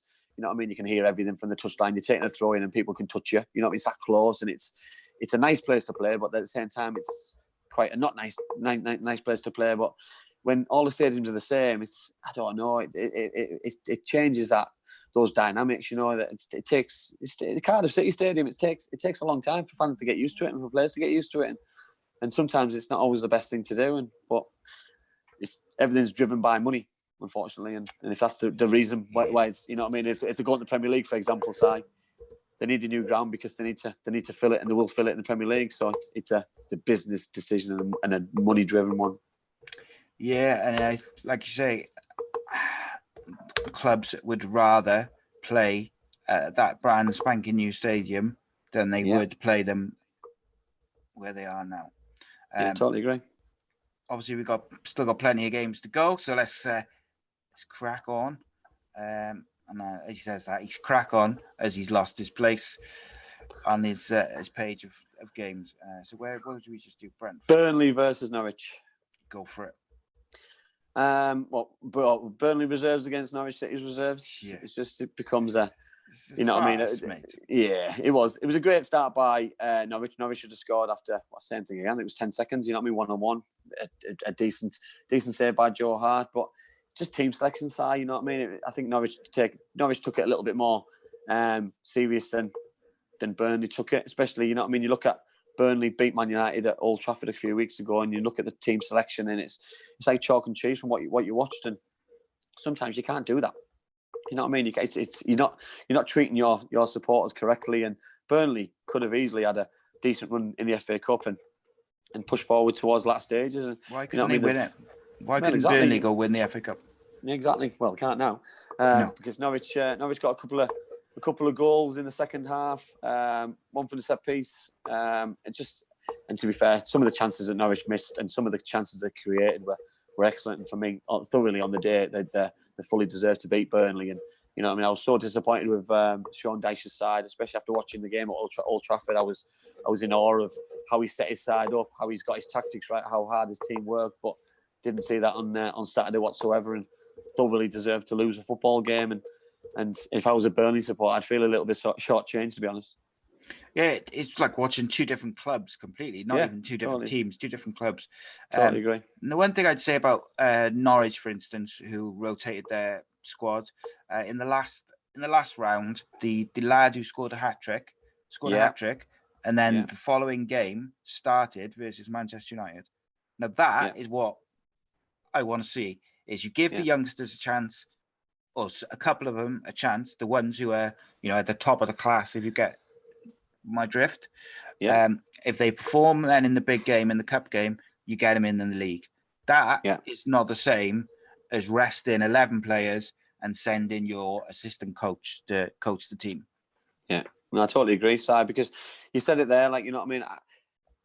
I remember I got my opportunity in the Coca-Cola Cup, but I played in, you know what I mean? I think the manager made one or two changes. I was one of those two changes, and it gives the manager an opportunity to see me with the first team, and you play well, you keep your place. It's your place to lose, and you know what I mean? Some managers are really good at doing that, and you know what I mean? And it gives players an opportunity, because how would you feel if you were a player and you scored a hat-trick and you got dropped the next week? What else can you do more than what you did on that? You know what I mean? So players have got to be given a platform and an opportunity, and again, Norwich City have have come through, 2 tough away games in the FA Cup, one at Preston and one at Burnley. And, you know what I mean? They're certainly doing the hard way, Norwich. Certainly are doing that.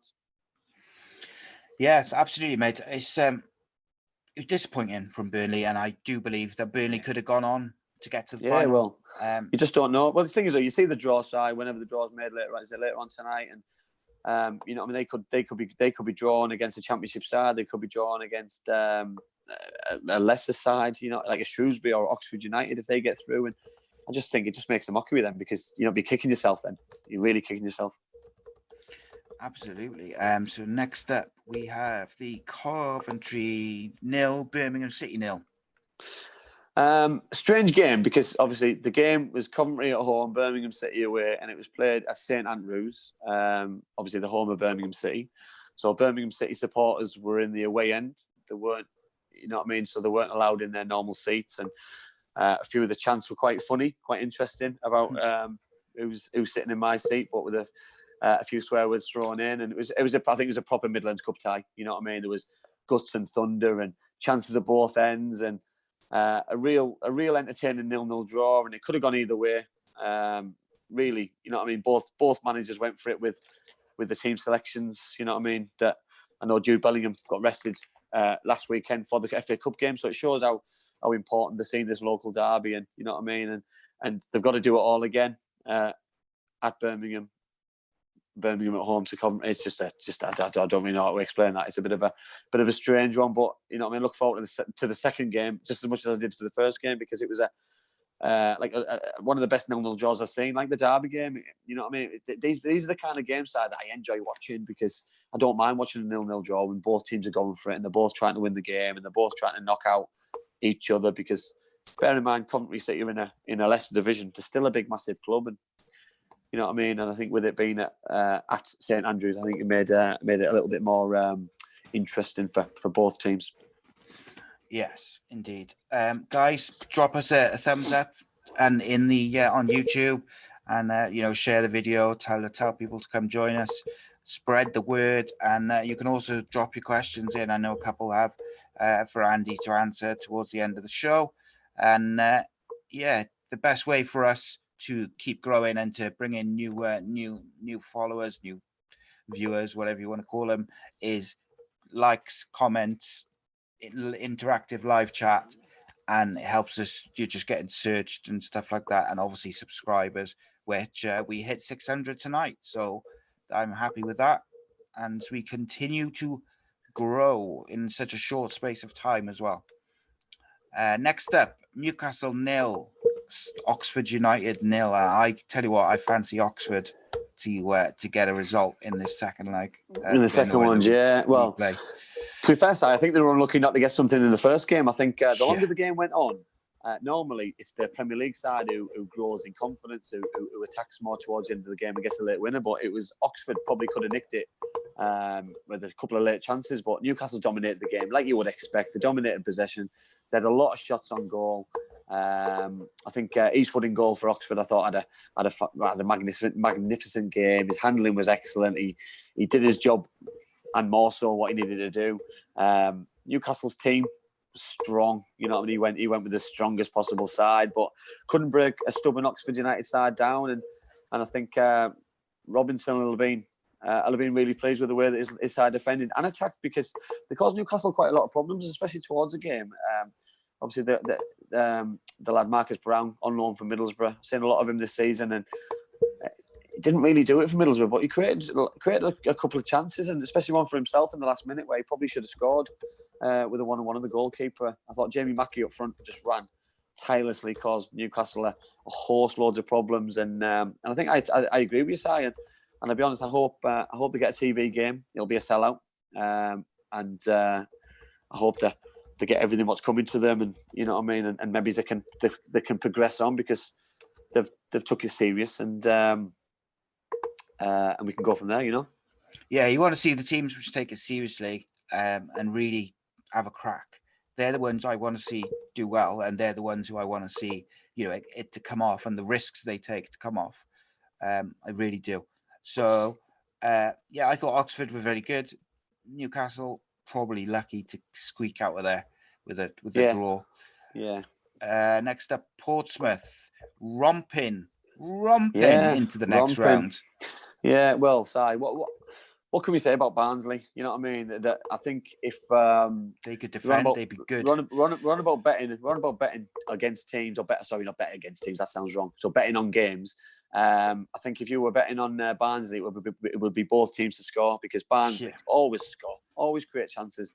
I've never seen a team who create chances and score goals like they do, but they're letting so many goals. And it's the way the defence side, they can't.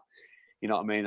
I'm going back. What we on 25 shows. So the first show, if anybody wants to go back and watch the first show, they will tell you how many clean sheets Barnsley had last season. I told everybody. I think it was a record in League One anyway. They've had 0 this season. I think they've let in an average of probably 3 goals a game, and to be fair, it could have been a lot more. I think it was summed up for me by the 4th goal by Christian Burgess. The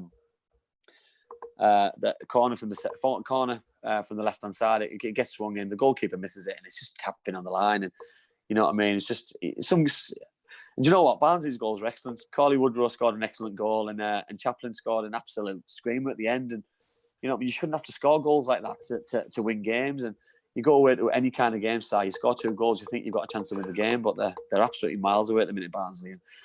And if they're not careful, it's going to be probably one of the worst seasons in the club history by the amount of goals they're letting in, because they're letting in a shed load and just far too many chances. And you know what I mean, they're getting punished, and when you're getting punished by a side in League One as well, it's even worse, because that's probably the level they're working at. And if they get relegated, they're probably going to lose the better players, and they're going to be left with the group which has let them down this season a little bit, and probably it's going to be a struggle next season as well if they're not careful, because like I said, they lose the better players, and they've got to fill those holes with players who aren't as good as what you're letting go.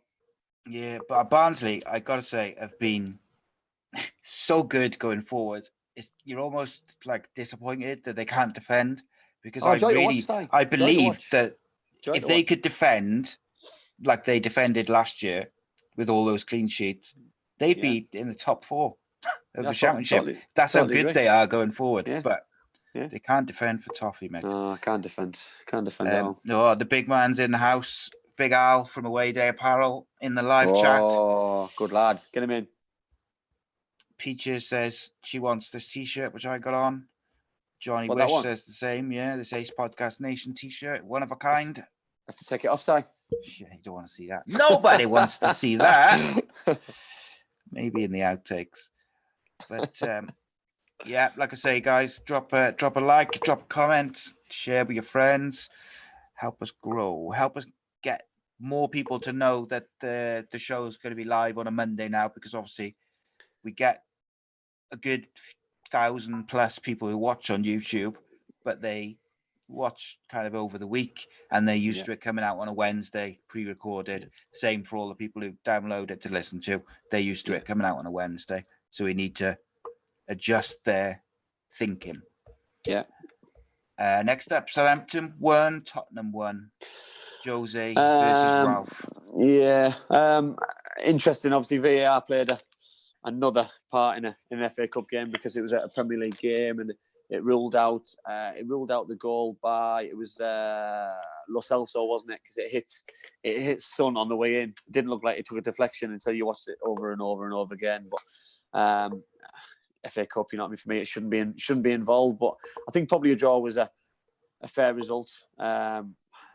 For me, Spurs, they just don't travel very well at all, Si. You know what I mean? I think you can get at them defensively. They're all over the place. You know what I mean? Lloris has obviously come back in goal after having long spells out, but defensively they're all over the place at times. And for me, Southampton, they're not inundated with the best players going forward, but they still cause Spurs problems. I love Son, Hon-Yu Son. I think he's absolutely fantastic.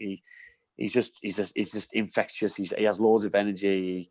He drives Spurs going forward. You know what I mean? But they massively miss Harry Kane, and you know, I don't know if they're going to replace and spend some money side to progress forward. But it was interesting to see Fernandes. Fernandes made his debut because he signed through the week from Benfica on loan, and I thought he was excellent for his debut. I thought young boy, neat and tidy. He you know what I mean, for to make his debut. Like, played just under an hour. He came off just before Spurs opened the scoring, but I think it'll be a big play for them going forward, and it'll be a joy to watch because he's just technically very good. But I think a fair result was a draw for me. I thought Boufal's goal was excellent. Towards the end, great strike, yeah. But I think it was just what Southampton deserved. But I think both sides didn't want the draw. Both sides could have done without the extra game, and I think Mourinho was quite strong about that after the game. I think he would like games done on the day, but you know what I mean. But then that would affect Shrewsbury. It would affect Oxford United. You know what I mean. So why should all the little sides get punished because one of the biggest managers in the world wants replays scrapped? Yeah, I'm kind of torn in between with it. I don't want I don't really want more replays and stuff, especially for Cardiff don't need extra games. But like you say, it can be the difference between staying afloat and not staying afloat for smaller clubs. Yeah, but then it can be the difference between getting through as well, though, side, because if you keep getting drawn away from home, then you know what I mean. I'll use Norwich as an example. You know what I mean. They had to go to Preston, tough game. They had to go to Burnley, tough game. You know what I mean. They'll be desperate for a home game. But then their home form hasn't been spectacular. No, it hasn't been great. No, it hasn't been great. No, you're winning away. You want to keep going with the thing. So what's going on? So West Ham 0, West Brom. Speaking of sides who were struggling at home, West Ham. West Brom won. Sorry, I didn't finish my sentence. Strange one side for me because watching the game, I just couldn't believe what I was watching at times because it was just so one-sided. It was unbelievable. And West Brom made 7 changes from the team what played last weekend against Stoke City, and they lost on the Monday night. And West Ham made, I think, 4 changes, and West Brom absolutely terrorised them in the first half, and had chance after chance after chance. And it was Darren Randolph from Middlesbrough who, for me, kept West Ham in the game. And I thought Townsend's goal was absolutely brilliant. The way that he's just left foot across his body, and the goalkeeper didn't have a chance. But second half, interesting. David Moyes brought on 3 players at half time. He brought Mark Noble on. He brought Antonio on, and Ogbonna on. And I think that says it all for me. That manager brings 3 subs on at half time. He's absolutely boiling with his side's performance. But unfortunately, when you're playing against a side run by Slaven Bilic and who knows how to defend, and his side knows how to defend, it's stubborn. You're chasing the game, and West Ham aren't at a level, and haven't got the players for me who can probably break down when they need to. And you know what I mean. There's a lot of work to do at West Ham, but you know what I mean. Is it an importance? Will they be gutted about getting knocked out? I think supporters will be more gutted than David Moyes. David Moyes will be able to focus on the league, and West Brom's train keeps on moving and going along nicely, and the confidence will be flowing into the next game for West Brom. So for our championship show, because obviously they go to Cardiff next week, and you know what I mean, for their next game. And I just don't think, Si, that you want to go into games disappointed by losing games, and it just shows that the belief in sides like West Brom is just exactly what you need, you know. Yeah, you don't want to get into that mentality of it's okay to lose. No, and I think, and the Slaven Bilic, you know what I mean, they've got the perfect manager in place for that, and it was pleasing to see an upset, but it's probably not a game that I probably expected, because I knew West Brom would have made changes, because they make changes in the Championship. So I fully expected West Ham to probably get back in the game second half, but you know what I mean, West Brom defended really well, even with 10 men, which Ajay, you know what I mean, we've raved about him on the show about how good he's been recently, but beautiful. He deserved a yellow card for the trip. You know what I mean? I'm not saying it was intentional. It was just stupid, really. But you know what I mean? It means he misses the next game. So you know what I mean? It might be a bigger miss for the club than. Well, he's been so vital to them, so vital to the way they've played. Him and Pereira really have been the 2 kind of standout young players, or standout players for him. You know, there's plenty of players who've been great, but those 2 particularly have stood out. And missing that game could be huge for him. I was just having a look in the live chat to see if Gaz was there. Gaz was still in there, the West Ham fan.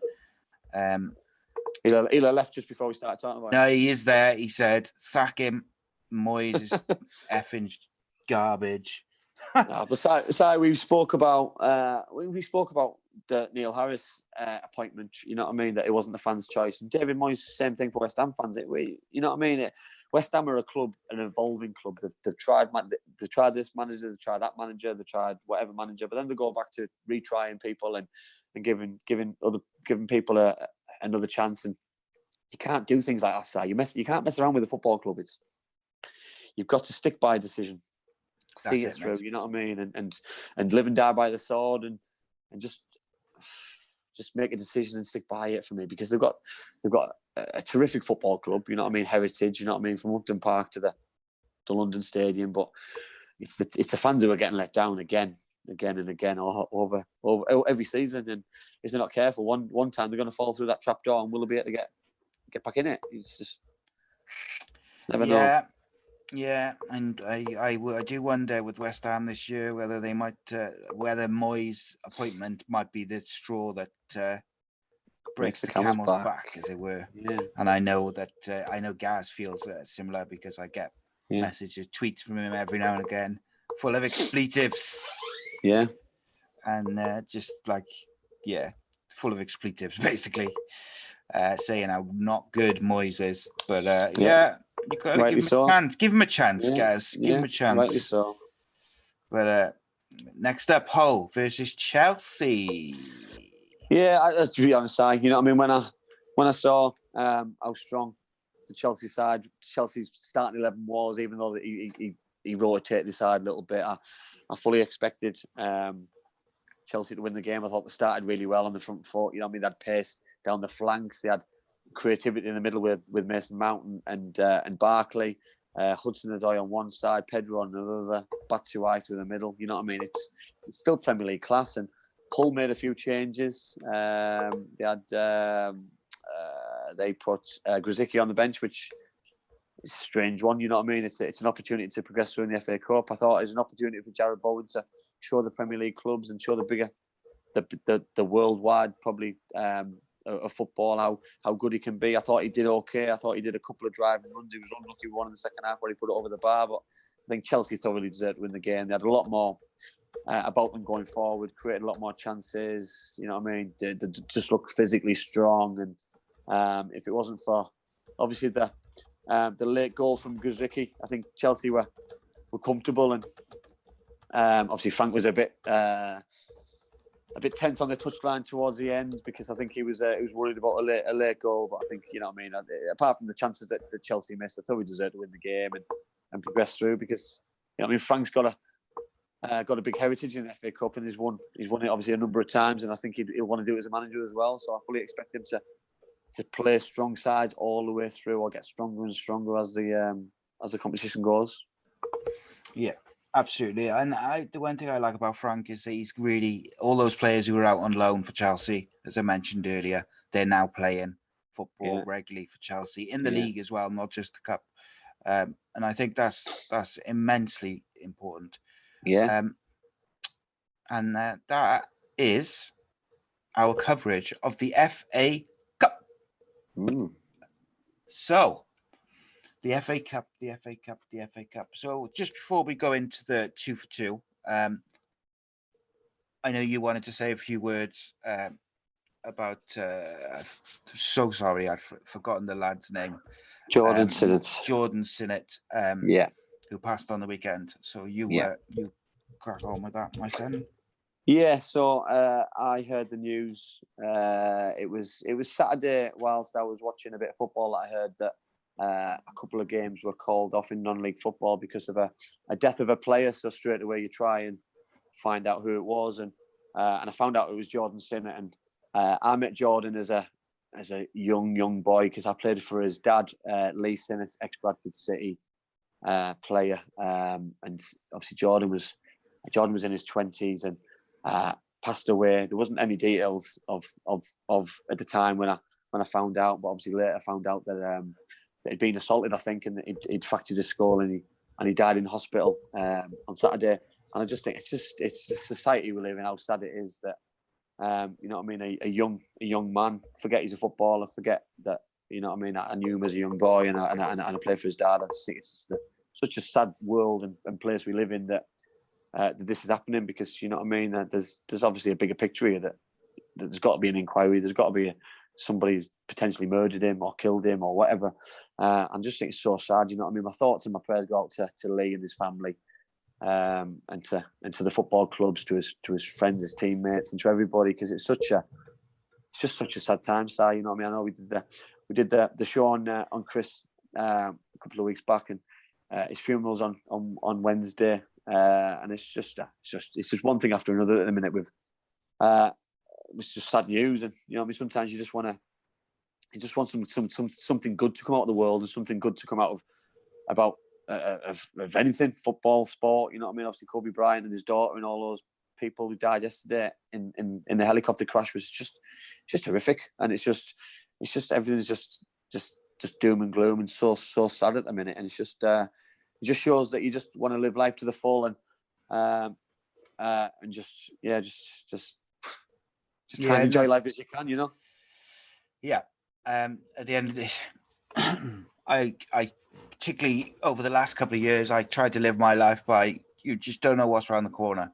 You just don't know, you know, if you're gonna, without wanting to sound morbid, you don't know what's gonna happen overnight. You don't know if you're gonna wake up in the morning, because you just don't know. Life is cruel, and life is unpredictable. So you've got to just kind of try and live it the best way you can, and be the best person you can.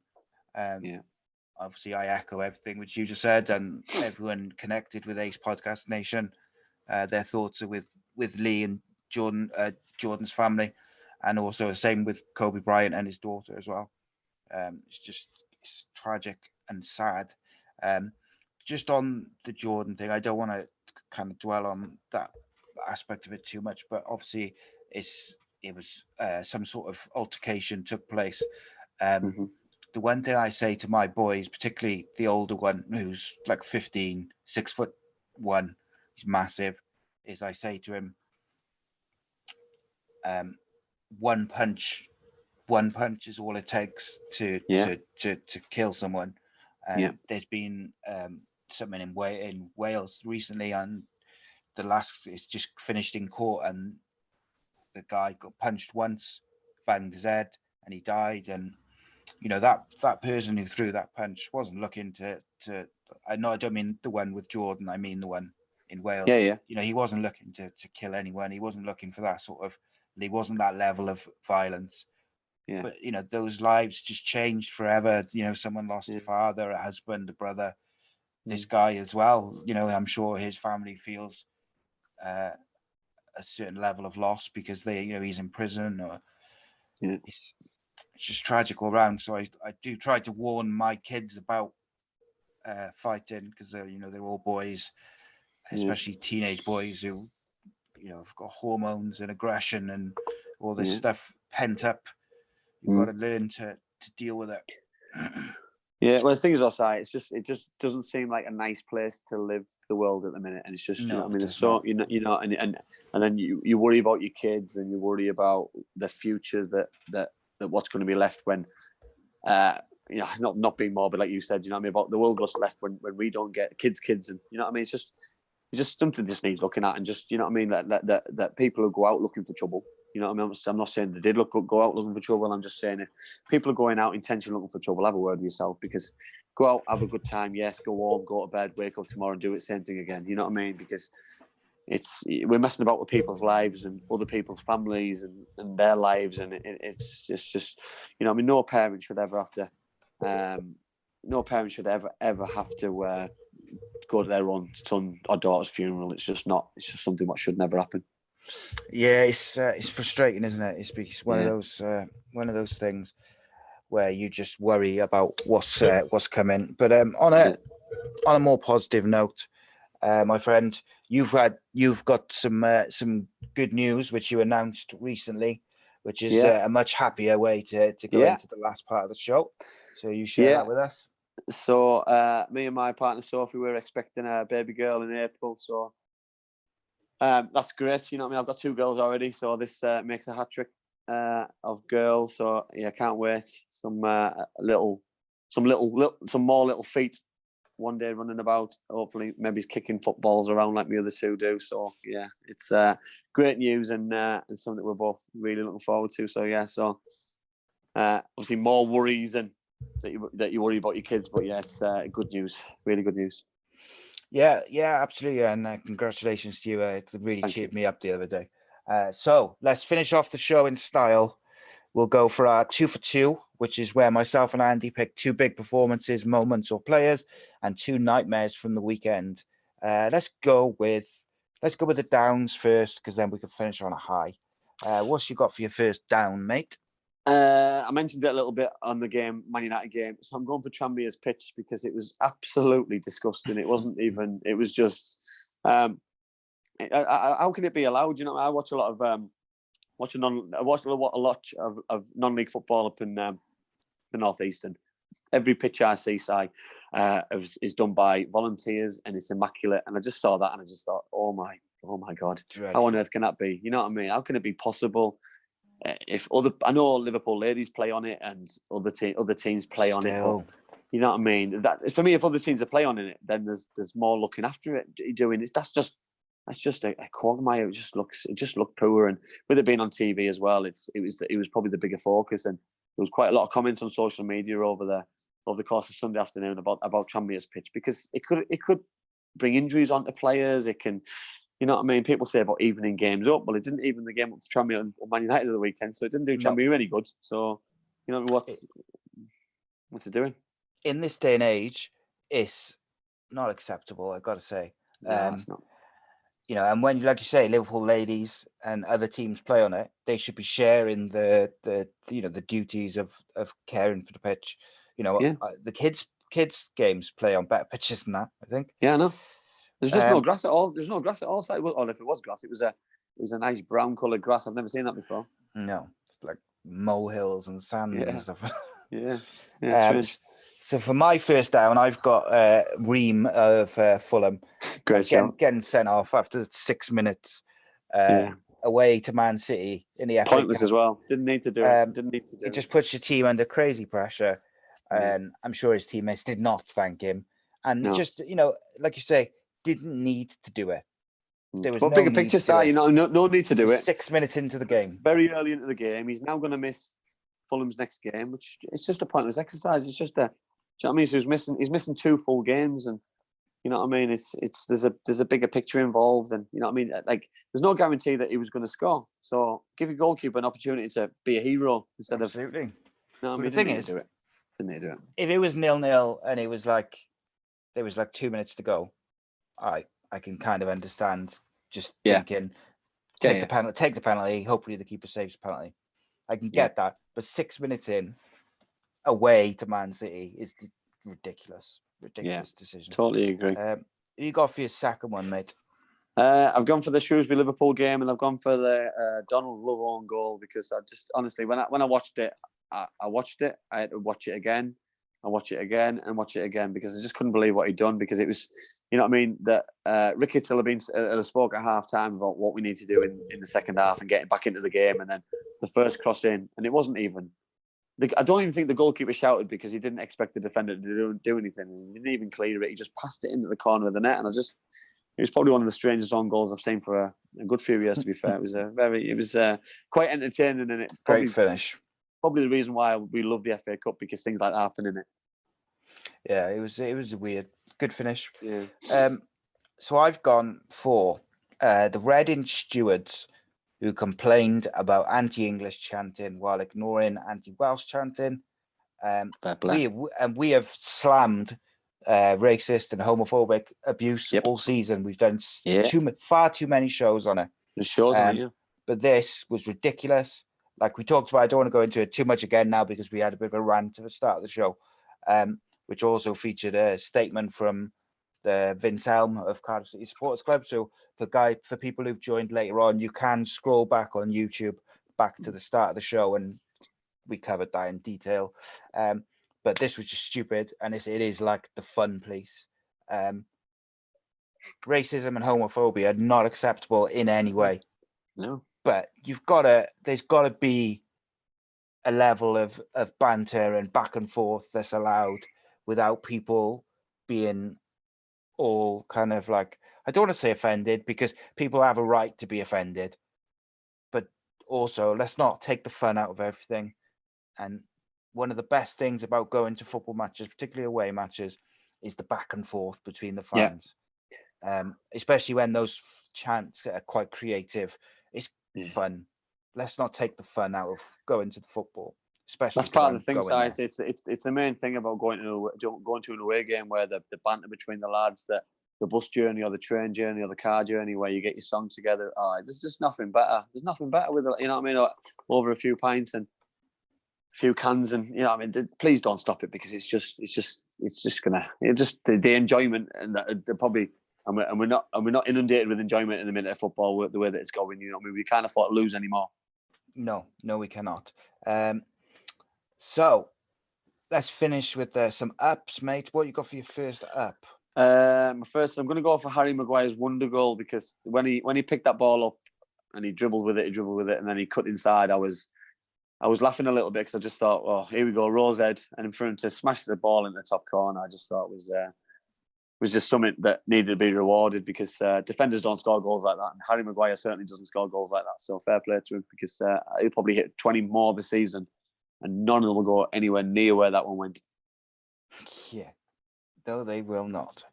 I got to say, is it very sweetly struck? Probably the best he's done, and probably the best I've seen for a long time. And you know what?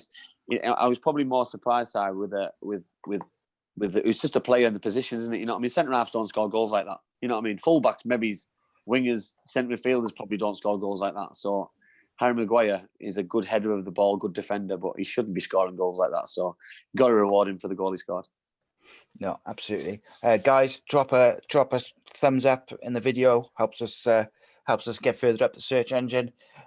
So my first up is Mohamed Besicks of Sheffield United.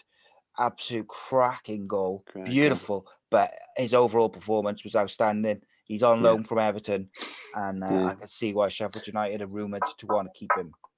Well, he was at Middlesbrough a couple of seasons ago. Yeah, we had him on loan from Everton, and he was absolutely brilliant. Absolutely brilliant. Technically, just something at another level. And you know what I mean? He went back. He wanted to play in the Premier League, and rightly so. So he obviously went back to Everton, and now he's on loan at Sheffield United, and you know what I mean. I think he'll probably make it. They'll probably want to make it permanent, because you know what I mean. The lad wants to play. You know, he needs to play football. He's at that level now where he needs to play more games. Indeed, it would. My second. Oh, sorry. What's your second up? I've gone for Jason Cummings for his substitute stroke 2-goal appearance against Liverpool, because I'd come across Jason quite a long time ago. He's been inundated with clubs. Played for Rangers, played for Hibs, played for Nottingham Forest. He's had quite a lot of clubs, but never really worked out for him. And everyone, especially the commentators of the Liverpool game, they were going on about Jason Cummings and saying that he's a joker in the park. He's always sub, but he comes on, he makes a difference. And I thought, well, it's not going to happen. He's sub for a reason. He's playing against Liverpool and comes on, scores a penalty. Scores a very good second goal. He created problems. He was, you know what I mean? And I just thought, but then there's obviously a bigger issue, an underlying issue. Why aren't you starting more games? Because if you're scoring 2 goals in 30 minutes, you get your finger out, get yourself fit, and you can go and make a bigger name for yourself and get back up that football pyramid again, because he's obviously got extra talent. Because for me, the second goal he scored was absolutely excellent against 2 very good centre halves, Lovren and Matip. So, you know what I mean? He deserves something for his 30-minute cameo role. Indeed. So my second up, I've gone for the Manchester United fans for loudly voicing their discontent over Ed Woodward's performance and the Glazers' ownership and the way they're running things. Because basically taking millions in dividends while refusing to actually fund the rebuild, which they clearly need as a club, both on and off the pitch. And the reason I've gone for that is because it's very easy when you're 5-0 up at halftime to forget about all the things they're protesting or they're moaning about or they're not happy with, because you're 5-0 up at halftime. You just scored 5 very good goals as well. Particularly when it's an away trip. So, they've been on the beer, they've they're all out with the lads and their friends and people. Do you know what I mean? It's easy Yeah. to kind of forget about that for that game. Yeah. So fair play to them. They're not happy and they made it known. The thing is, also, this has been going on. You know, I mean, the Glazers took charge of the club a long time ago.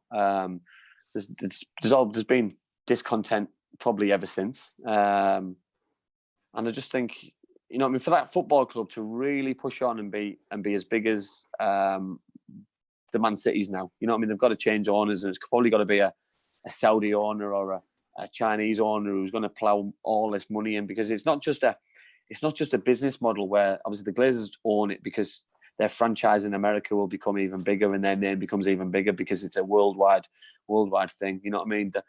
The football club and the business, the football side needs to go into another level, and the only way to do that is by, for me, putting money into the club and back onto the playing staff, is probably pulling in a big name manager, because for me, if you are going to plough money into the football side, you need a new manager, because you can't. You know, I mean, I wouldn't trust the current manager with £1 billion to go and push their football club into a different level, because if it fails, you're back to square one again. True, but equally, if they had put in place the correct structure, like a director of football and this sort of stuff, which Ed Woodward had promised and then didn't produce, you know, that if they'd done that, they'd be able to make signings regardless of Ed Woodward, because they could get it in place for Pochettino or whoever they're going to bring in by signing players. But then, say you could go back though. You could go back to when Mourinho was there though. That, you know what I mean, if he'd have been given, you know what I mean, if things were put in place and the club was structurally sound when he was in place, then they wouldn't have had the issues, and they wouldn't have had the performance levels, and they wouldn't have had the discontent, and they wouldn't have had the issues that they've had, and they're still having. You know what I mean? These things. This isn't just new, is it? It's been happening for quite a long time now. You know what I mean? Probably since Fergie left, and probably the last season of Fergie, really. So it's, you know what I mean? They've had 3 managers since. You know what I mean? And they're probably going to get another one in the summer. So yeah, you know what I mean, the club needs to sort himself out quite sharpish, really, in order to push on and be the club what we want them all back to be, really. Yeah, I mean, Alan just pointed out in the live chat that West Ham are doing the same sort of thing, protesting against the owners. And I know Gaz, like I said, who's been in the live chat earlier, has been quite vocal about that sort of stuff as well, and he's involved in some of the protests on social media and that sort of stuff. And you know me, I'm firmly against certain aspects of Cardiff City's ownership and the way things have gone over the years. But and I fully hold the FA and the Premier League and the Championship, I've hold them responsible, because they're supposed to make sure that these owners are fit and proper, and I don't always think that they do. Okay, so to finish off, we'll have some questions, guys, in the live chat. If you've got any questions, get them in now. I've got, I think, 3 or 4 which I've collected throughout the show. Make it quick, because after these questions, we're pretty much done. Okay. Jonathan Wish in the live chat. He said, it's a Sunday name. Yeah, that's it. No, that's his YouTube name, by the sound of it. On Twitter, he's Johnny Wish Boyle, but on social media, on YouTube, he's Jonathan Wish. So Jonathan says, where will City and Jacks finish this season, Butty? Well, what current form? I do believe, and I'm not being biased here. I do believe that no, honestly, I've got my neutral hat on. You know what I mean? Swansea, currently in 7th place. Cardiff City are in 13th place, but the difference between the side, 6 points. Cardiff have got a game in hand. I do believe that Cardiff will push towards the playoffs. They'll have a strong start. From what I've seen of Swansea, you know, it's away from home is the issue for me. You know what I mean? That you said about it when they came for the derby, that they mixed the game up a little bit, they changed the tactics of the way that they play, and it doesn't always work. It didn't work on Saturday. They got bullied a little bit by a strong side. So I do believe that they won't be in and around the playoffs. So I do think Cardiff will finish ahead of Swansea City. Right. So tell me a place, and I'll make a note of it, and we'll check at the end of the season. I think Cardiff will just sneak in the playoffs, so they'll finish 6th. Oof. I'll go for Swansea. I'll go Swansea 10th. I thought you were going to say 7th on goal difference then. I'll go 6th by a point. I don't think Cardiff are beating anyone on goal difference. I got to be honest. No, not goal scored anyway. No, we had a message on the weekend from Johnny Wish, who said he said for the first live show, my first question is give me a long-term bet, an outsider for the end of the season, top 4 relegation or something. A short-term bet for the weekend, like a goal scorer, a short-term bet for the weekend, and a goal scorer bet for the weekend. So basically, he wants a kind of outsider to finish in, the top 4 or the playoffs or whatever, relegation. Okay. And then like a short-term bet for the weekend, like a goal scorer bet or something. All right. So I'm gonna go Blackburn Rovers to get promoted. You bastard. I think you said it last week, so yeah, I'll get in there before you did. You said it last week. So that's my long term one. Goal scorer. Oh, short term. So I'm just looking at the fixtures for a game. Go on then. So I'm going to stay on the Blackburn theme because I've just seen the fixtures there. So it's Middlesbrough against Blackburn. So I'm going to go Stuart Downing to score any time against Middlesbrough against his old club, because that's some things like that usually happen. Not bad. I was going to go for Blackburn to get the playoffs. I thought that was a real good shout. I'm going to go for Brentford to win the league. Oof, I like that. And I'm going to go for the weekend. I'm going to go for Cardiff City versus Reading on Friday. Over 2.5 goals. Over 3.5 goals. Lots of yellow cards and red cards. So I can't remember what it is, the card point system. But I'll go over 3.5 goals. Lots of yellow cards. And what you're on 5 points. 5 points for a yellow, 10 for a red. Is it? So we'll go for over 60 points. Oof.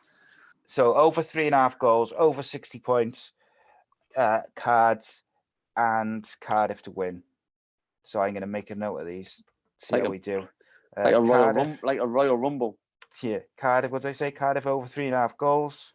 Cardiff, 3.5 goals, 60 plus points. 60 booking points. I'm going to put that bet on, by the way. If it wins, the baby's Johnny Wish wins, I'm winning. Cardiff. So we got Cardiff win, over 3.5 goals, 60 booking points. And what was yours? Stuart Downing to score any time for Blackburn against Middlesbrough. Anytime. He'll be sub. Blackburn versus the Borough. And you said, what was it? I said Blackburn to get promoted. Blackburn to get to the playoffs, didn't we? Well, I said promoted, so I've gone one further. Yeah, okay. Blackburn promoted, and I said Brentford to win the league. To win the league, yeah. Get good odds for that. Yeah, you will. Okay. So we got one question from Peaches, but Alan just also sent a question in on the live chat. He said, back in the day, Wigan had a fantastic scouting system, bringing some amazing South American players. What's happened to traditional scouting?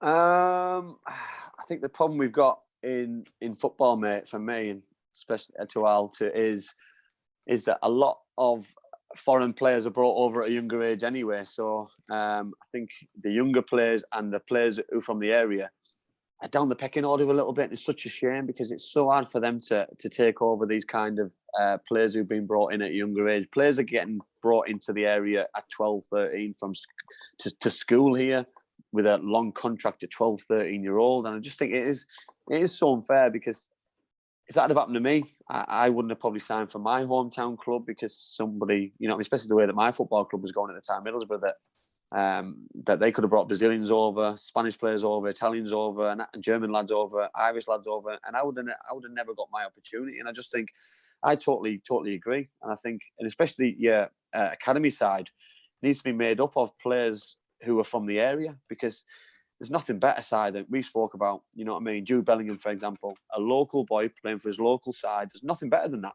You know what I mean? You see your players playing with a heart in the sleeve, and you know what I mean? I know, obviously, young Cameron Cox at Cardiff City, you know what I mean? I speak to his dad quite often. And it's nice to see a young boy being given an opportunity. He needs more opportunities, by the way, but a young boy from the Cardiff area being given an opportunity for his local side and being able to excel, because if that doesn't work out for him at this football club, he's got to move on. You know what I mean? He's got a good rapport with supporters.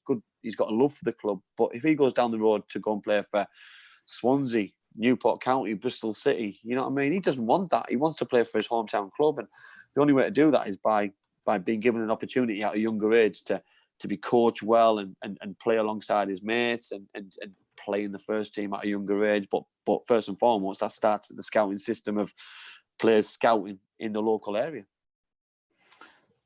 Good answer, mate. Good answer. And I think you make a very good point about the young South American players now. They get them over young. They move the family over. They give them a house and they get them in school, speaking English. So they come through the academy systems rather than signing them at, It's because it's like you say, 21. You just about to say that there though, that it's they don't want to have to pay £50 million for them in 5 years' time. They'd rather get them now for £500,000 and it cost them a house, or you know what I mean, it cost them a job for families and stuff. They'd rather save 25, 30, 40, £50 million in 5 years' time than do it now. And I just think, but it's a big risk, because it's taking somebody's opportunity to be a professional footballer, and you know what I mean, it's heartbreaking that if your son doesn't get an opportunity to play because they brought in a foreigner who has to be given a contract ahead of your son because they've been brought over and with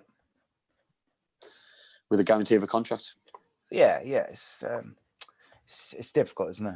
It's a difficult one to swallow. Okay, so I'll give you the choice.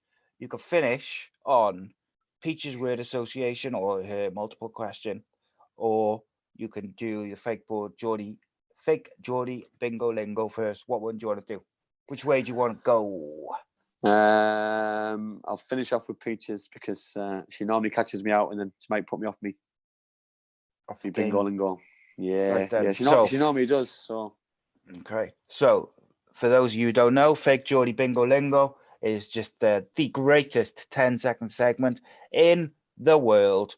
It is literally not even a segment. What it is I build it up to be this massive thing where Andy is going to teach me about his northern culture. He's going to educate me. He's going to make it so when I could travel up to Borough very soon, I will be like a local. Like a local. Yeah, and this one in particular, Si, is like being like a local. So yeah, so it's about educating you. So when you do come, you'll know exactly where we're going to go, because I'm going to tell you some nice places to go and visit for the nightlife, some nice places to go and drink and eat. So we'll so people who are out there who are coming to Middlesbrough to watch Cardiff Middlesbrough, or coming or who like to socialise in the area, I'm going to give you the places in which I like to go and which are good fun. So we'll go to Yarm, we'll go to the Black Bull pub, lovely place. We'll go to Middlesbrough, we'll go to Southfield Road, which we'll go have a drink in the Dickens. And then when we're really drunk and we want to go for a late night drink, we go to the Bongo, which is a notorious place to go. Bongo. So it's educating you in the wrong sense, but yeah, we'll have a right knees up when you do come, when Al joins us as well. Indeed, soon, very soon, sooner rather than later. So, indeed. So, guys, we're going to finish with Peach's multiple choice word association game, which she sends every week. No, they're nice and easy. The last one, the last question's probably it's a bit funny, but like the rest of it's just general football stuff. Pretty good. So we will finish on that. So, guys, thank you to everyone who's joined. Thank you to everyone who's shared. Thank you to everyone who's been in the live chat, sending questions, getting involved. Loved it. as we go along each week, I'm sure we'll get more and more people in. But I'm happy just doing the show, having a little bit of interaction. You can catch all our shows, Ace Podcast Nation YouTube channel, which you're on now if you're watching this. But please subscribe. That's the quickest way to help us grow. Audio, all the usual places, Apple Podcast, Spotify, etc. Social media, you can find Andy on Twitter at AndyCampbell32, me at ACEcast_nation, Facebook.com/ACEcastNation. Thank you for joining us, Andy. Thank you for joining me. Peaches word association. You know the score.